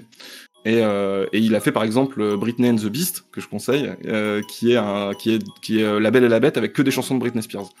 Et Todd Recall, donc je dis, il était à Drag Race et tout, il est très très dans un truc queer et tout. Comment il traite Gaston, il a pas loupé le truc quoi. Lui quand il a vu Gaston, il a fait d'accord, d'accord, je vois très bien ce qui se passe dans ce truc. Et du coup lui il l'explicite plus et d'une manière très très drôle et voilà quoi. Mais c'est pas forcément, je pense pas que tu vois, c'est dur de savoir à quel point c'était pensé dans La Belle et la Bête d'origine. Le but c'est pas de dire, tu vois, le but c'est pas de dire. Moi je déteste le truc de genre le message ou la métaphore de dire c'est une métaphore de ça. Tu vois, ça marche rarement comme ça et en général quand ça marche comme ça, c'est pas des très bonnes œuvres. Mais voilà, c'est des choses qui sont là quoi. Elles sont présentes à l'état gazeux dans la culture quoi. Bon, ce livre, Le syndrome Magnéto. Oui. C'est aussi un objet culturel en soi, hein. C'est un essai politique, on en a parlé un petit peu, sur et par la pop culture. C'est pas forcément si fréquent d'avoir cette typologie de texte engagé à travers la pop culture, c'est ce que tu disais au début, et j'insiste sur à travers la pop culture, hein, parce que si à mon avis la première force de ce livre, c'est qu'il est évident à sa lecture que t'aimes les œuvres dont tu parles, et que la pop culture c'est pas juste un support d'études, un quasi universitaire que tu regarderais de l'extérieur. Ça là-dessus on est plutôt d'accord. Pour des œuvres approchantes à la tienne, j'ai pas trop de livres en tête. Je pensais à ce livre, je sais pas si tu l'as lu, de Jennifer Padjemi, Féminisme et pop culture. Celui-ci, là, Féminisme et pop culture, qui est assez proche, du tien dans la façon d'aborder un essai sur la pop culture, pas du tout sur le contenu. Et puis, c'est vrai que, comme tu le signais tout à l'heure, chez Au Diable Vauvert, il y a quand même depuis quelques mois cette envie de faire des essais sur la pop culture. Il y a ton livre, il est classé dans la section histoire culturelle et tu te retrouves, comme tu le disais tout à l'heure, avec d'autres livres genre de Walt Disney à la tauromachie de Frédéric Somat et à côté de Miroirs obscurs de Martin Winkler. C'est une maison édition qui fait aussi de la BD, hein, c'est ce que tu disais. Est-ce que tu peux me parler un petit peu de BD, ça, c'est-à-dire il y a un petit peu, je crois, en tout cas il y a une section BD, j'ai feuilleté un petit peu. Et du coup, est-ce que tu peux parler un petit peu de ta conception même du bouquin, pourquoi tu es allé voir cette maison d'édition-là en particulier, et pourquoi eux peut-être se lancent aussi dans cette, même si on peut leur poser la question à eux, ça ira plus vite, mais pourquoi eux ils se lancent aussi dans cette vague d'essais pop culture Je peux pas forcément parler à leur place, mais je peux dire l'édition qu'on a eue, c'est que moi en fait je voulais, comme je l'ai dit au début, il me semblait que pour développer ce sujet-là, c'était plus possible en vidéo et qu'il fallait que je m'essaie à ce format-là. Donc voilà, j'ai contacté un éditeur. J'ai contacté que Le Diable d'ailleurs, parce que en fait Le Diable c'est une maison d'édition qui est indépendante et qui a fait beaucoup de choses en 20 ans pour justement les littératures de l'imaginaire. Et pas mal de littérature un peu décriée ou un peu méprisée. C'est de moins en moins le cas, hein, mais évidemment, et c'est aussi grâce à ces gens-là que c'est de moins en moins le cas. Moi, c'est un des premiers éditeurs que j'ai identifié quand j'étais ne serait-ce même ado. Hein, c'est que j'avais American Gods de Neil Gaiman, qui est un de mes bouquins de chevet que j'adore, que j'ai lu plusieurs fois et qui était aux éditions du Diable. Donc, il y avait un petit côté kiffant. En plus, j'avais des très bons retours de gens qui sont édités. Ils éditent aussi beaucoup de littérature de l'imaginaire francophone et nouvelle, c'est-à-dire qu'ils font pas que ressortir des William Gibson de 40 ans. T'as aussi le bon copain Patrick Doudnay qui fait son cycle de fantasy, le cycle de Sif, qui est un cycle de fantasy brillant, qui est très très moderne et qui est super. Donc voilà. Et en même temps qui a aussi des engagements sur alors il y a évidemment tout le côté un peu gilet jaune et tout machin où ils ont eu toute une production là-dessus, mais t'as aussi beaucoup de choses qui tournent autour des questions queer, des questions revendications féministes, voilà, t'as plein de choses comme ça. Donc je me disais en fait c'est et la culture que je défends et les sujets que je défends avec cette culture. Donc je me disais est-ce que ça peut passer? Et on s'est très bien entendu là-dessus. Et comme je disais un petit peu au début, moi ce que j'ai compris un petit peu de leur politique là-dessus, c'est que ils aiment bien l'idée d'avoir des essais qui défendent les cultures qu'ils produisent, qu'ils éditent. D'accord. Et, Ok. et voilà, et de faire le point un petit peu entre ces deux aspects-là. C'est une façon, voilà, de D'accord. justifier presque leur propre démarche, en fait, aussi. Ouais. C'est un côté un petit peu de manifeste, presque. C'est pas un manifeste qui est représentatif de l'éditeur, mais quand même des choses qu'ils défendent, quoi. Dans ton bouquin, l'une des toutes premières lignes du livre, c'est la suivante. La culture populaire, friande de personnages manichéens plus grands que nature, en a produit de toutes les formes et de toutes les couleurs. Bon, dans le livre, tu vas parler alternativement de culture populaire, de culture de consommation, de pop culture. Et je pense que c'est volontaire, mais tu proposes pas vraiment de définition de ces termes-là. Non, je pense que je le ferai à terme là-dessus. On avait posé la question aussi sur des rencontres. Ce qui est à la fois pratique et qu'il faudra peut-être affronter un petit peu plus au bout d'un moment, c'est que en fait c'est des termes assez vagues. C'est-à-dire que si je dis pop culture, les gens voient. En fait, c'est assez vague et en même temps les gens voient à peu près ce que c'est. C'est-à-dire que si je dis pop culture ou culture geek, les gens voient à peu près ce que c'est. La pop culture et la culture geek, ça se recoupe, mais c'est pas exactement la même chose. La culture de masse. Ça se recoupe un peu avec la culture populaire, mais pas vraiment. Culture populaire ne se recoupe pas avec la pop culture. Si je dis, par exemple, je vais vous dire, les super-héros ou les shonen, vous allez me dire, pop culture. Si je vous dis une guinguette, vous allez me dire, non, c'est pas pop culture, une guinguette. Pourtant, c'est de la culture populaire. Si je vous dis les contes de fées, c'est pas de la pop culture, les contes de fées. C'est pas identifié comme ça, c'est pas de la culture geek. Pourtant, c'est de la culture populaire. C'est pour ça que sur la chaîne, nous aussi, on fait des trucs, genre on va faire Noël comme sujet. Noël, c'est pas geek, c'est pas un truc pop culture, Noël, mais c'est un objet de culture populaire. Donc il y a un petit peu ça, et après tu pourrais mettre aussi culture industrielle, on pourrait dire industrie du divertissement ou voilà des choses comme ça. En fait, ce qui est intéressant, c'est que par contre, alors je les définis pas forcément. Par contre, je les emploie pas du tout, comme je viens de le dire là. Je les emploie pas du tout de manière interchangeable. C'est-à-dire que si à un moment donné je dis pop culture et à un moment donné je dis culture de masse, je ne parle pas exactement du même objet. Je parle d'objets qui se recoupent mais qui sont pas exactement les mêmes. T'as des objets de pop culture qui ne sont pas en soi industriels. C'est plus rare, mais voilà. Et par exemple, tu vas même avoir des trucs complètement opposés. C'est des trucs complètement contradictoires. C'est-à-dire que tu vas avoir la culture populaire entendue au sens du mainstream, de vraiment le truc le plus commun et répandu et tout ce que tu veux et le plus dominant, le plus hégémonique. Et d'un côté, dans la pop culture, tu vas avoir des choses qui tiennent plutôt de la sous-culture, voire des contre-cultures. Ce qui est paradoxal. Et le super-héros, pour ça, c'est fou. Parce que en fait, le comic book de super-héros, c'est présent autant dans le mainstream, surtout maintenant, c'est devenu hégémonique dans la pop culture, et en même temps, ça a été beaucoup investi par des contre-cultures. Est-ce que la culture geek a été une contre-culture et qui serait depuis maintenant devenue hégémonique? Voilà, c'est des discussions qui peuvent être intéressantes aussi, quoi. Mais effectivement, le flou artistique m'arrange pas mal. Le truc que je vois là-dedans, c'est qu'en gardant ce flou artistique, c'est il y a le fait c'est un peu bizarre de dire ça comme ça, mais il y a le fait de donner un peu de capacité de résistance et de subversion au terme de pop culture avec ces tentatives de récupération de censure qu'on connaît, qu'on a vu à l'œuvre, qu'on voit à l'œuvre et qu'on verra encore à l'œuvre. Et je dis ça un peu comme ça, tout en tempérant tout de suite, justement pour pas qu'on arrive à un terme, l'équivalent du geek aujourd'hui, qui est souvent utilisé pour dire qu'on dit rien. Et je suis assez d'accord avec toi, sauf que moi je garderais bien ce flou sur le terme. Ah mais je pense que alors que toi façon, tu vas, il faut le garder aussi au sens où c'est flou, mais les gens l'entendent un petit peu, alors peut-être de manière différente selon les gens. Par exemple, là, la question, la pop culture n'est pas forcément une culture mainstream. Est-ce que la pop culture c'est genre Andy Warhol? Ou Andy Warhol c'est quoi? C'est plutôt de la contre-culture ou c'est de la culture mainstream? Peut-être maintenant c'est mainstream Andy Warhol, mais Andy Warhol c'est de la contre-culture. Donc en fait c'est assez compliqué. Et en même temps, c'est évident que les portraits de Marilyn Monroe, là, les trucs de Warhol ultra connus, la boîte de concert, je sais pas quoi et tout, c'est ultra pop. C'est considéré comme pop à fond maintenant. ce genre de truc. Est-ce que tu vois les maisons d'édition indé de comic book, notamment anglaises, bourrées de vieux anards, bourrés d'ailleurs eux-mêmes souvent, un peu punk et tout, des Alan Moore et des mecs comme ça, bah, c'était de la contre-culture. Judge Dredd, c'est quoi? C'est de la contre-culture ou c'est mainstream? Ah, je sais pas, 2000 AD, l'éditeur anglo-saxon, moi je le relis quand même pas mal à la contre-culture. Les geeks à la base, ça vient de la contre-culture. Est-ce que maintenant c'est une contre-culture? Là, c'est plutôt hégémonique, la culture geek. Ouais, Matrix, ouais. Est-ce que c'est mainstream ou est-ce que c'est contre-culturel? Ouais. Bon.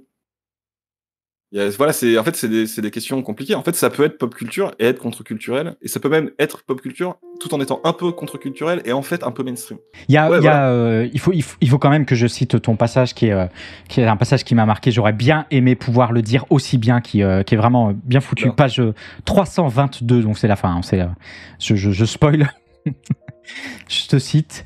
La pop culture porte en elle bien des contradictions, comme l'économie capitaliste qui la soutient largement. Issue des contre-cultures, sa subversion se retrouve vite transformée en marchandise. Issue des cultures populaires, elle doit plaire au plus grand nombre tout en se faisant canal des aspirations. Elle oscille constamment entre le prévisible et l'étonnant. On la forge à coups d'études de marché autant que d'expérimentation créative. Des costards cravates élevés en batterie y côtoient des artisans et des artistes aux ambitions plus louables, sans que les uns ne puisse se passer des autres, ça à mon avis c'est important. Elle se nourrit autant de recettes que d'accidents, en un cycle perpétuel. Un bidon de lessive calibré se plante un jour, tandis qu'une œuvre à laquelle personne ne croyait se trouve investie par les affects collectifs avant de devenir à son tour la nouvelle formule des prochains bidons de lessive, et ainsi de suite. Ça va, tu le vis bien d'écrire bien comme ça? Merci, c'est gentil. C'est très très bizarre de s'entendre lu par quelqu'un d'autre. Le livre, c'est pas un événement isolé comme ça dans ton travail. C'est une continuité de ta façon de travailler sur la pop culture depuis des années. Je le disais en introduction, pour celles et ceux qui viennent d'arriver, le livre c'est une version extended de la vidéo, le syndrome Magnéto que tu avais faite il y a 4 ans maintenant. C'est pas tout à fait exact parce qu'en termes de style, en termes de qualité d'écriture, c'est beaucoup plus proche du travail que tu peux fournir maintenant sur ta chaîne. Oui. Comment toi tu vois ce bouquin dans le travail que tu fais depuis des années? C'est du transmédia. Non, le concept d'abord. Je sais pas trop. En fait, je veux pas faire semblant d'avoir hyper réfléchi à ce que je fais et d'avoir tout théorisé à fond. C'est vraiment juste. J'avais envie d'écrire et ce sujet, il pouvait plus passer en vidéo et j'avais envie de l'écrire dans un livre. Et voilà. Après. Plus concrètement vis-à-vis de la chaîne et des travaux comme ça, moi je suis quand même, je suis évidemment un enfant de YouTube, et mais je trouve quand même que Internet et toute cette culture-là qu'on a développée, dont on fait partie, toi comme moi, c'est bien aussi de lui donner plein de débouchés. C'est-à-dire qu'il faut pas forcément se concentrer sur les chaînes YouTube, ou si ça se trouve dans 10 ans YouTube ça sera mort, ça sera comme Facebook, ça sera un truc de vieux. Si ça se trouve là la chaîne elle marche bien et les gens nous soutiennent beaucoup, d'ailleurs merci parce que c'est beaucoup le soutien financier très concret. Les gens, c'est pas juste les vues et tout, c'est même plus important que les vues et ce genre de choses. Là ça existe, c'est une économie qui existe. Peut-être que ça existera plus dans quelques années, peut-être nous on sera passé de mode. Pas une mode autour de nous, mais tu vois ce que je veux dire, genre là les gens ils regardent ces vidéos comme ça, ils aiment bien ça. Peut-être dans 5 ans ce sera autre chose. Il y a plein de chaînes, on connaît, tu vois, t'as arrêté ta chaîne, toi. Bon, pas parce qu'elle marchait pas, mais bref, tu vois, il y a plein de gens qui font YouTube un moment, puis passent à autre chose, et investissent d'autres médias, et je le vois plutôt dans ce truc là. Mais par exemple, là l'expérience elle-même du bouquin fait que j'ai envie d'écrire, et je sais que si je réécris des bouquins, je partirai plus d'une vidéo. Là, c'était la vidéo qui m'a fait comprendre que fallait que je dépasse le format vidéo sur ce sujet-là.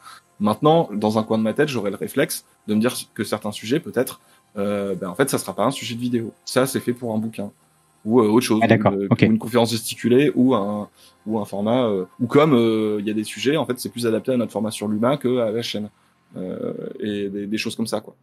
Du coup, la comédie musicale dont tu me parlais il y a quelques semaines, t'as abandonné. Ah, ça c'est Kat qui aimerait bien. Mais elle aimerait pas que je chante, je pense. Elle a conscience du problème. Je vais te montrer une vidéo, mais attention, je crois que ça va exploser. Voilà, le problème de la diffusion, on va dire, est réglé, donc tout le monde peut le faire, et donc ça veut dire que tout le monde peut s'exprimer, tout le monde peut aborder les sujets sous l'angle qu'il veut, etc. Donc il y a quand même une particularité de YouTube du point de vue du politique qui est vraiment intéressante, quoi. C'est important d'être critique et de s'interroger sur ce que vous regardez, pas que sur le monde qui vous entoure, mais aussi sur les imaginaires qui vous entourent. sur ce que vous regardez au cinéma. La consommation, c'est aussi ça, c'est aussi la consommation culturelle. Donc soyez critiques et réfléchissez aussi à ce que vous regardez, à ce que vous consommez en termes d'œuvres artistiques. Ce que tu dis dans la vidéo, en fait, moi j'ai l'impression que ça n'a pas trop dévissé de ce que tu fais aujourd'hui sur ta chaîne. C'est un peu ce qu'on retrouve dans le livre Le Syndrome Magnéto. Soyez critique de vos imaginaires, mais pas dans le sens où ça c'est bien, c'est pas bien. C'est intéressez-vous à qui fait quoi, d'où viennent ces œuvres, qui parlent, à qui, dans quel contexte de production, de diffusion, dans quel cadre socio-historique. C'est ça un peu le fond de ton taf, ou tu le vois autrement? Non, ouais, maintenant je le vois comme ça. Encore une fois, je veux pas faire semblant de surthéoriser des choses qu'en fait que je ne sais pas du tout. Je le fais pour toi. Dites-nous quand en fait on sait pas vraiment ce qu'on fait, les gens. Pour tout le monde à partir de ce principe-là. Mais après, rétroactivement, tu prends conscience de ce que tu fais. Encore une fois, Matrix, le choix tu l'as déjà fait, tu vas juste comprendre pourquoi tu l'as fait. Comment dire, ouais, en fait, même je pourrais maintenant je le reformule un peu différemment ça, et c'est un truc que je trouve important de dire, c'est que pour moi il y a deux attitudes qui sont complémentaires et que je trouve délétères dans les deux cas, qui sont d'un côté les gens qui ne veulent pas avoir de point de vue critique sur les choses qu'ils consomment parce qu'ils prennent ça comme une attaque personnelle ou que ils ont l'impression que ça remettrait en cause quoi que ce soit, donc ils veulent surtout pas. Et le cas extrême étant, mettez pas de politique dans mes jeux vidéo, des trucs comme ça, alors qu'il y en a déjà, mais faut pas en parler, non, je veux pas être dérangé. Qui est vraiment le truc paradoxalement le truc le plus safe space de fragile, je suis désolé que tu puisses faire, c'est-à-dire refuser d'avoir la moindre critique sur ce que tu consommes parce que non, tu vois, c'est vraiment genre j'ai pas envie de savoir que pour mon burger il y a un animal qui a été tué, tu vois. C'est genre oui, mais ça serait bien de l'intégrer un petit peu.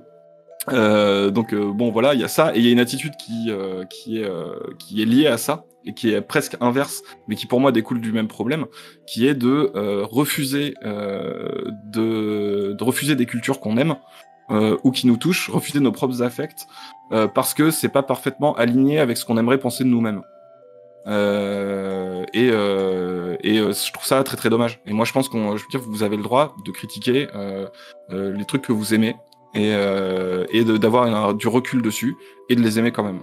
Voilà, faut juste pas se mettre des œillères. Moi je prends toujours l'exemple hardcore de dire que moi j'adore Tintin. Et je vous jure que c'est pas très compliqué intellectuellement et vous allez bien le vivre de pouvoir accepter de dire Tintin c'est giga raciste, mais Tintin c'est cool quand même. Mais par contre, c'est giga raciste. Et en fait, il n'y a pas de problème avec ça. Et en plus, là où ça commence à devenir intéressant, c'est étudier pourquoi c'est comme ça, se demander comment ça évolue aussi. Genre dans Tintin, ça évolue. C'est pas toujours raciste de la même façon. Tintin, on n'en parle plus jamais parce que il y a des trucs horribles. Et l'attitude qui consisterait à dire je veux pas entendre parler du fait que Tintin c'est raciste, quoi. Et ça pose des trucs voilà, surtout les premiers tomes. Bah tu vois, par exemple, il y a un truc tout bête, ça se produirait maintenant, je pense que t'aurais des paniques morales de fou. Le dessin animé Tintin je pense qu'on a un peu tous vu, enfin ça dépend de votre âge, mais le super dessin animé Tintin, le super dessin animé Tintin, ils ont pas adapté Tintin au pays des soviets parce que il est nul à chier, et ils ont pas fait Tintin au Congo. Pourquoi? Parce qu'en fait Tintin au Congo c'est abominable et en plus c'est nul. Enfin genre c'est le seul intérêt quasiment de Tintin au Congo, c'est que c'est raciste et c'est pas un très bon Tintin à ce niveau-là. Et puis pour le reste ils ont corrigé un petit peu comme ils ont pu et tout. T'imagines maintenant là il y aurait la première adaptation de dessin animé de Tintin et on dirait ils ont cancel Tintin au Congo et il y aurait plein de gens qui feraient des pétitions de débiles. Alors qu'en fait c'était justement c'était bien, c'était tu vois de dire bon on va adapter Tintin, bon il y a des trucs c'est plus possible. Même Hergé lui-même un peu disait ouais bon désolé pardon pour ça quoi, mais voilà, parce que faut réfléchir à juste il y a plein de choses possibles à faire dans notre rapport à la culture, il évolue, il faut être critique, mais critique ça veut pas dire que c'est mal. Critique ça veut dire décortiquer et essayer de comprendre ce qui se passe quoi. Par exemple, il y a moi un exemple que je cite tout le temps de ça qui me fait beaucoup rire dans son rapport à ça, c'est mon auteur de fantasy préféré, c'est Shane Amieville, je le dis tout le temps, qui est un mec qui fait de la fantasy, alors c'est vraiment de l'anti-Tolkien au sens où c'est vraiment sur une autre vague et il est plus inspiré par Lovecraft notamment. Et Mieville, c'est un type, c'est un trotskiste et tout. Enfin, genre, c'est vraiment un type ultra engagé et tout machin.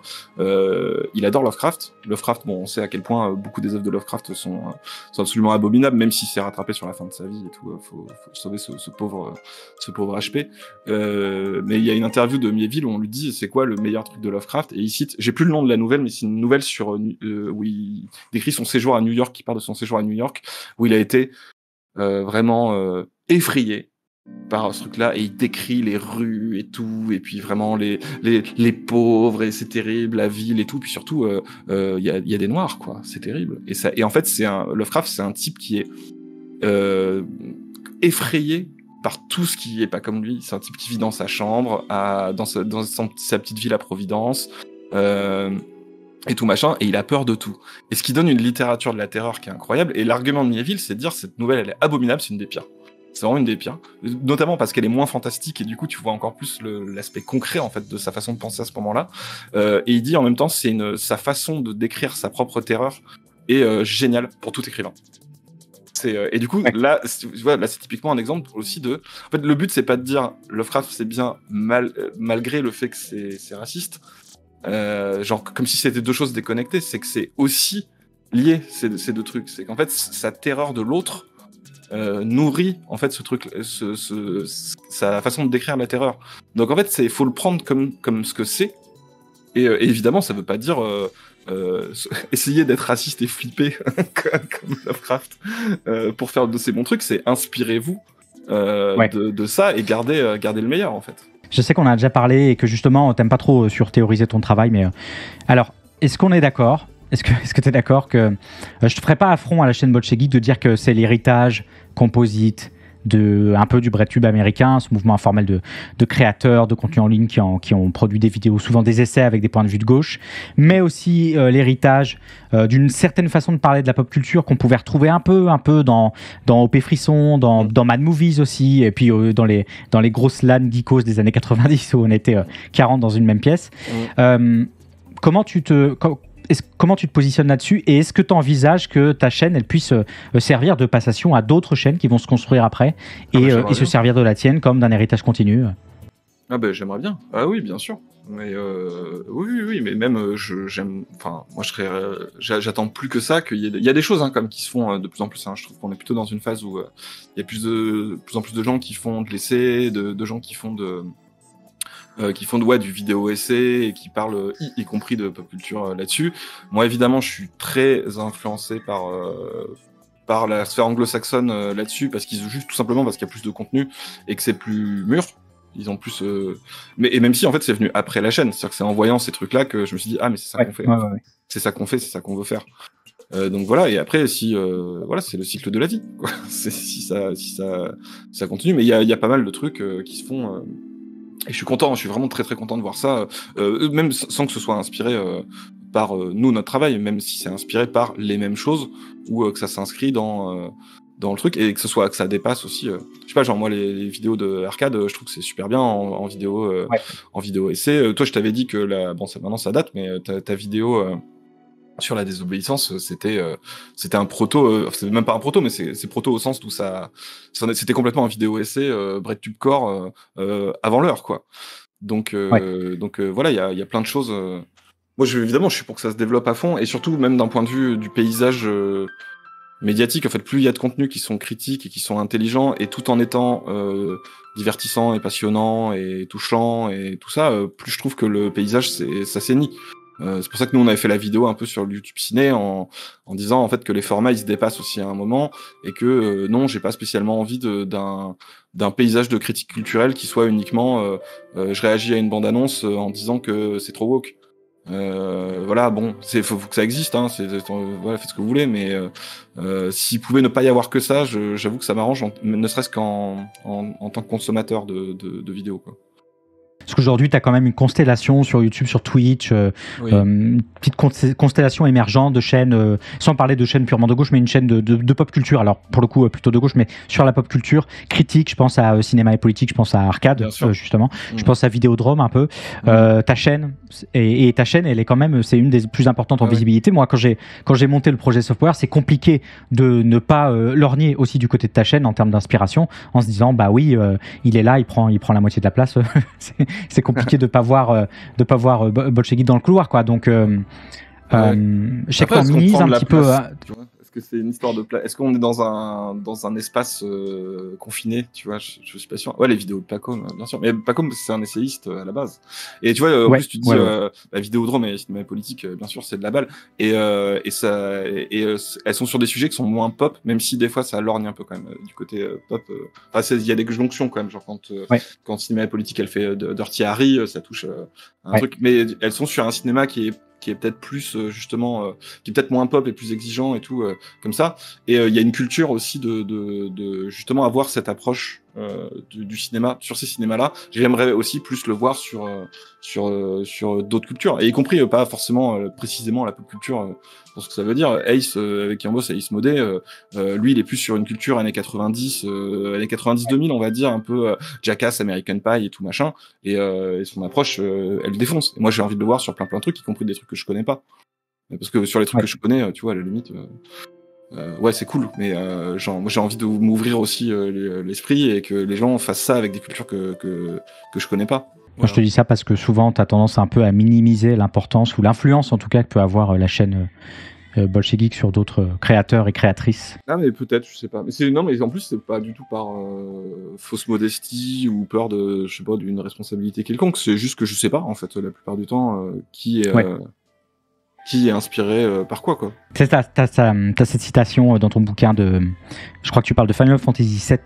Ce simple jeu n'a en rien changé le monde, page 320, mais il a influé sur le paysage culturel qui serait bien différent en l'absence de ce type d'œuvre. Noyées sous l'apparence inoffensive de la pop culture, on oublie trop facilement ce qu'elles peuvent porter de radicalité, et c'est bien leur problème, leur propre malédiction de Cassandre. C'est ça, Bolshevik, c'est la malédiction de Cassandre. ouais, mais après, ça, c'est le truc aussi de. Mais ça, des fois, ça m'est un peu reproché, mais j'ai du mal un peu à comprendre pourquoi.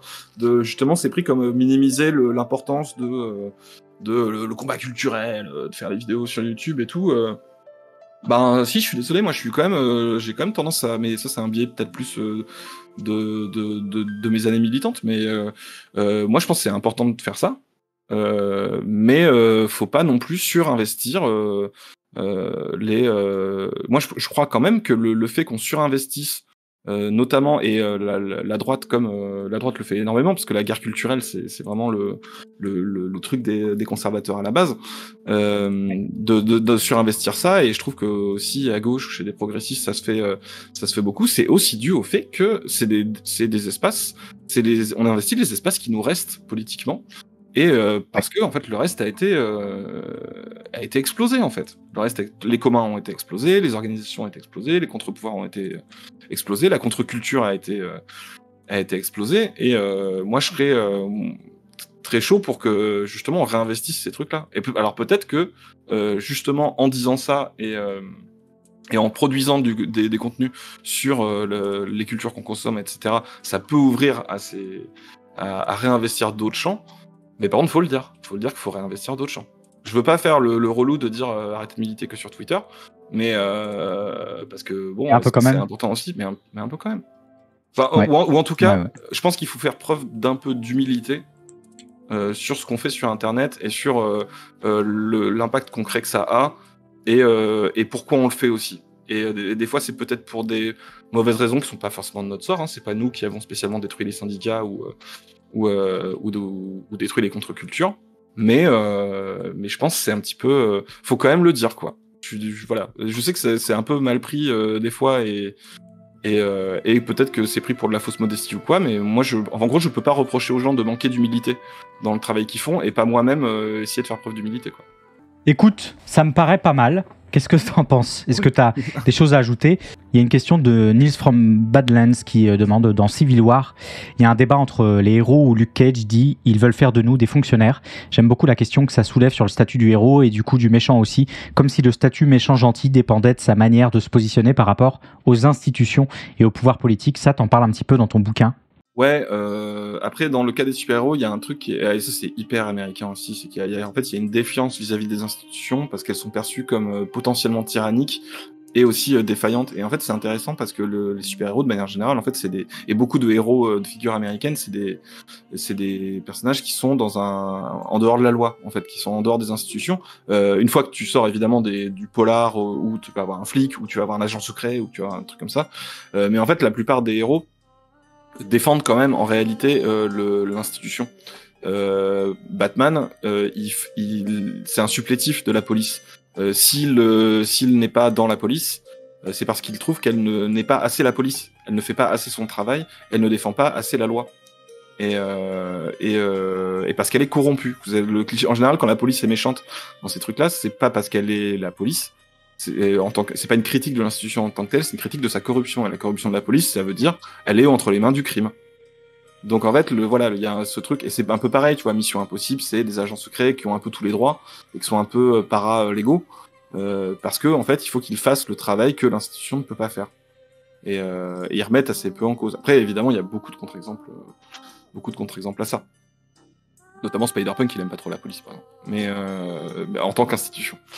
Mais bon, ouais, voilà, mais bon, ça revient à la question de héros défenseurs du statu quo, ce qui est toujours un peu le cas, quoi. Question de Harry Storinck, et c'est une vraie question que je trouve assez pertinente, est-ce que son livre est lisible pour un boomer de droite ou ça risque de trigger trop de réactance? Normalement, les choses sont expliquées, donc ça va. Ouais. Après, il y aura peut-être des formes un peu de... En fait, ça dépend à quel point des mots le font bondir au plafond, quoi. Disons que le chapitre qui est nommé supprimer tous les boomers de droite, peut-être que ce chapitre-là n'était pas nécessaire. J'ai peut-être été un peu loin là-dessus. Bon, je propose qu'on s'arrête sur ces bons mots pour aujourd'hui, si ça te va. C'est la fin de ce premier entretien Soft Power. Si vous êtes arrivé en cours et que vous souhaitez rattraper le début de l'échange, vous pouvez retrouver l'émission d'aujourd'hui en format podcast un peu partout, le temps que je le monte. Ce ne sera pas tout de suite sur Spotify, sur Google Podcast, sur Deezer, sur Apple Podcast, en VOD sur la chaîne Lex Tutor VOD, ma vraie chaîne YouTube, la vraie des vrais. Tous les liens sont dans le chat, dans la description de la VOD, vous savez. Comme d'habitude, si le format vous a plu, vous savez d'abord vous achetez le livre de Benjamin, Le Syndrome Magnéto, qui est en rupture, c'est ça, best-seller? Alors, il est en réimpression, il est en réimpression là, et en fait, il y a un temps de latence. Il est en cooldown, en fait. Il est en temps de latence, et je sais que dans les librairies là, ils vont vous dire qu'ils peuvent pas le commander. Ce qui est normal. Peut-être aujourd'hui, c'est déjà plus le cas. Mais il est réimprimé. C'est juste que là, ouais, c'est possible que si vous le trouvez pas en rayon, ils puissent pas le commander tout de suite. Faut juste attendre un petit peu que la réimpression arrive. Il est dit, le Syndrome Magnéto sera l'objet culturel le plus vendu de 2023, à côté de FIFA et de Farming Simulator, bien sûr. Et évidemment, si vous reste un petit peu de monnaie sonnante et trébuchante, les gens, vous pouvez aller sur le Patreon, dont le lien est en description en vous abonnant à la chaîne Twitch. Tout ça, vous connaissez, ça mange pas de pain. Je te remercie d'avoir accepté l'invitation, d'être venu, c'est sympa. Toi, c'est un plaisir. C'est vraiment, je suis trop content de ce que tu fais là sur Twitch. C'est vraiment super, quoi. Ça fait des années que j'attends. Merci, c'est vraiment cool. Je propose qu'on fasse un acte 2 pour la sortie de Alan Moore, mon amour, de la crainte du gouvernement de ses citoyens quand tu auras bossé dessus. Que j'imagine toujours être aux éditions au Diable Vauvert d'ailleurs. Ouais, carrément. Putain, j'aimerais trop. T'imagines rencontrer Alan Moore, truc de ouf. Je vais pleurer et tout. Allez, merci beaucoup. Ciao. Allez, je vous remercie d'avoir été présent et présente aujourd'hui aussi pour ce nouveau format de Soft Power. Et on se retrouve comme d'habitude la semaine prochaine, vendredi 10h pour une nouvelle émission. Et désormais, de nouvelles discussions. Allez,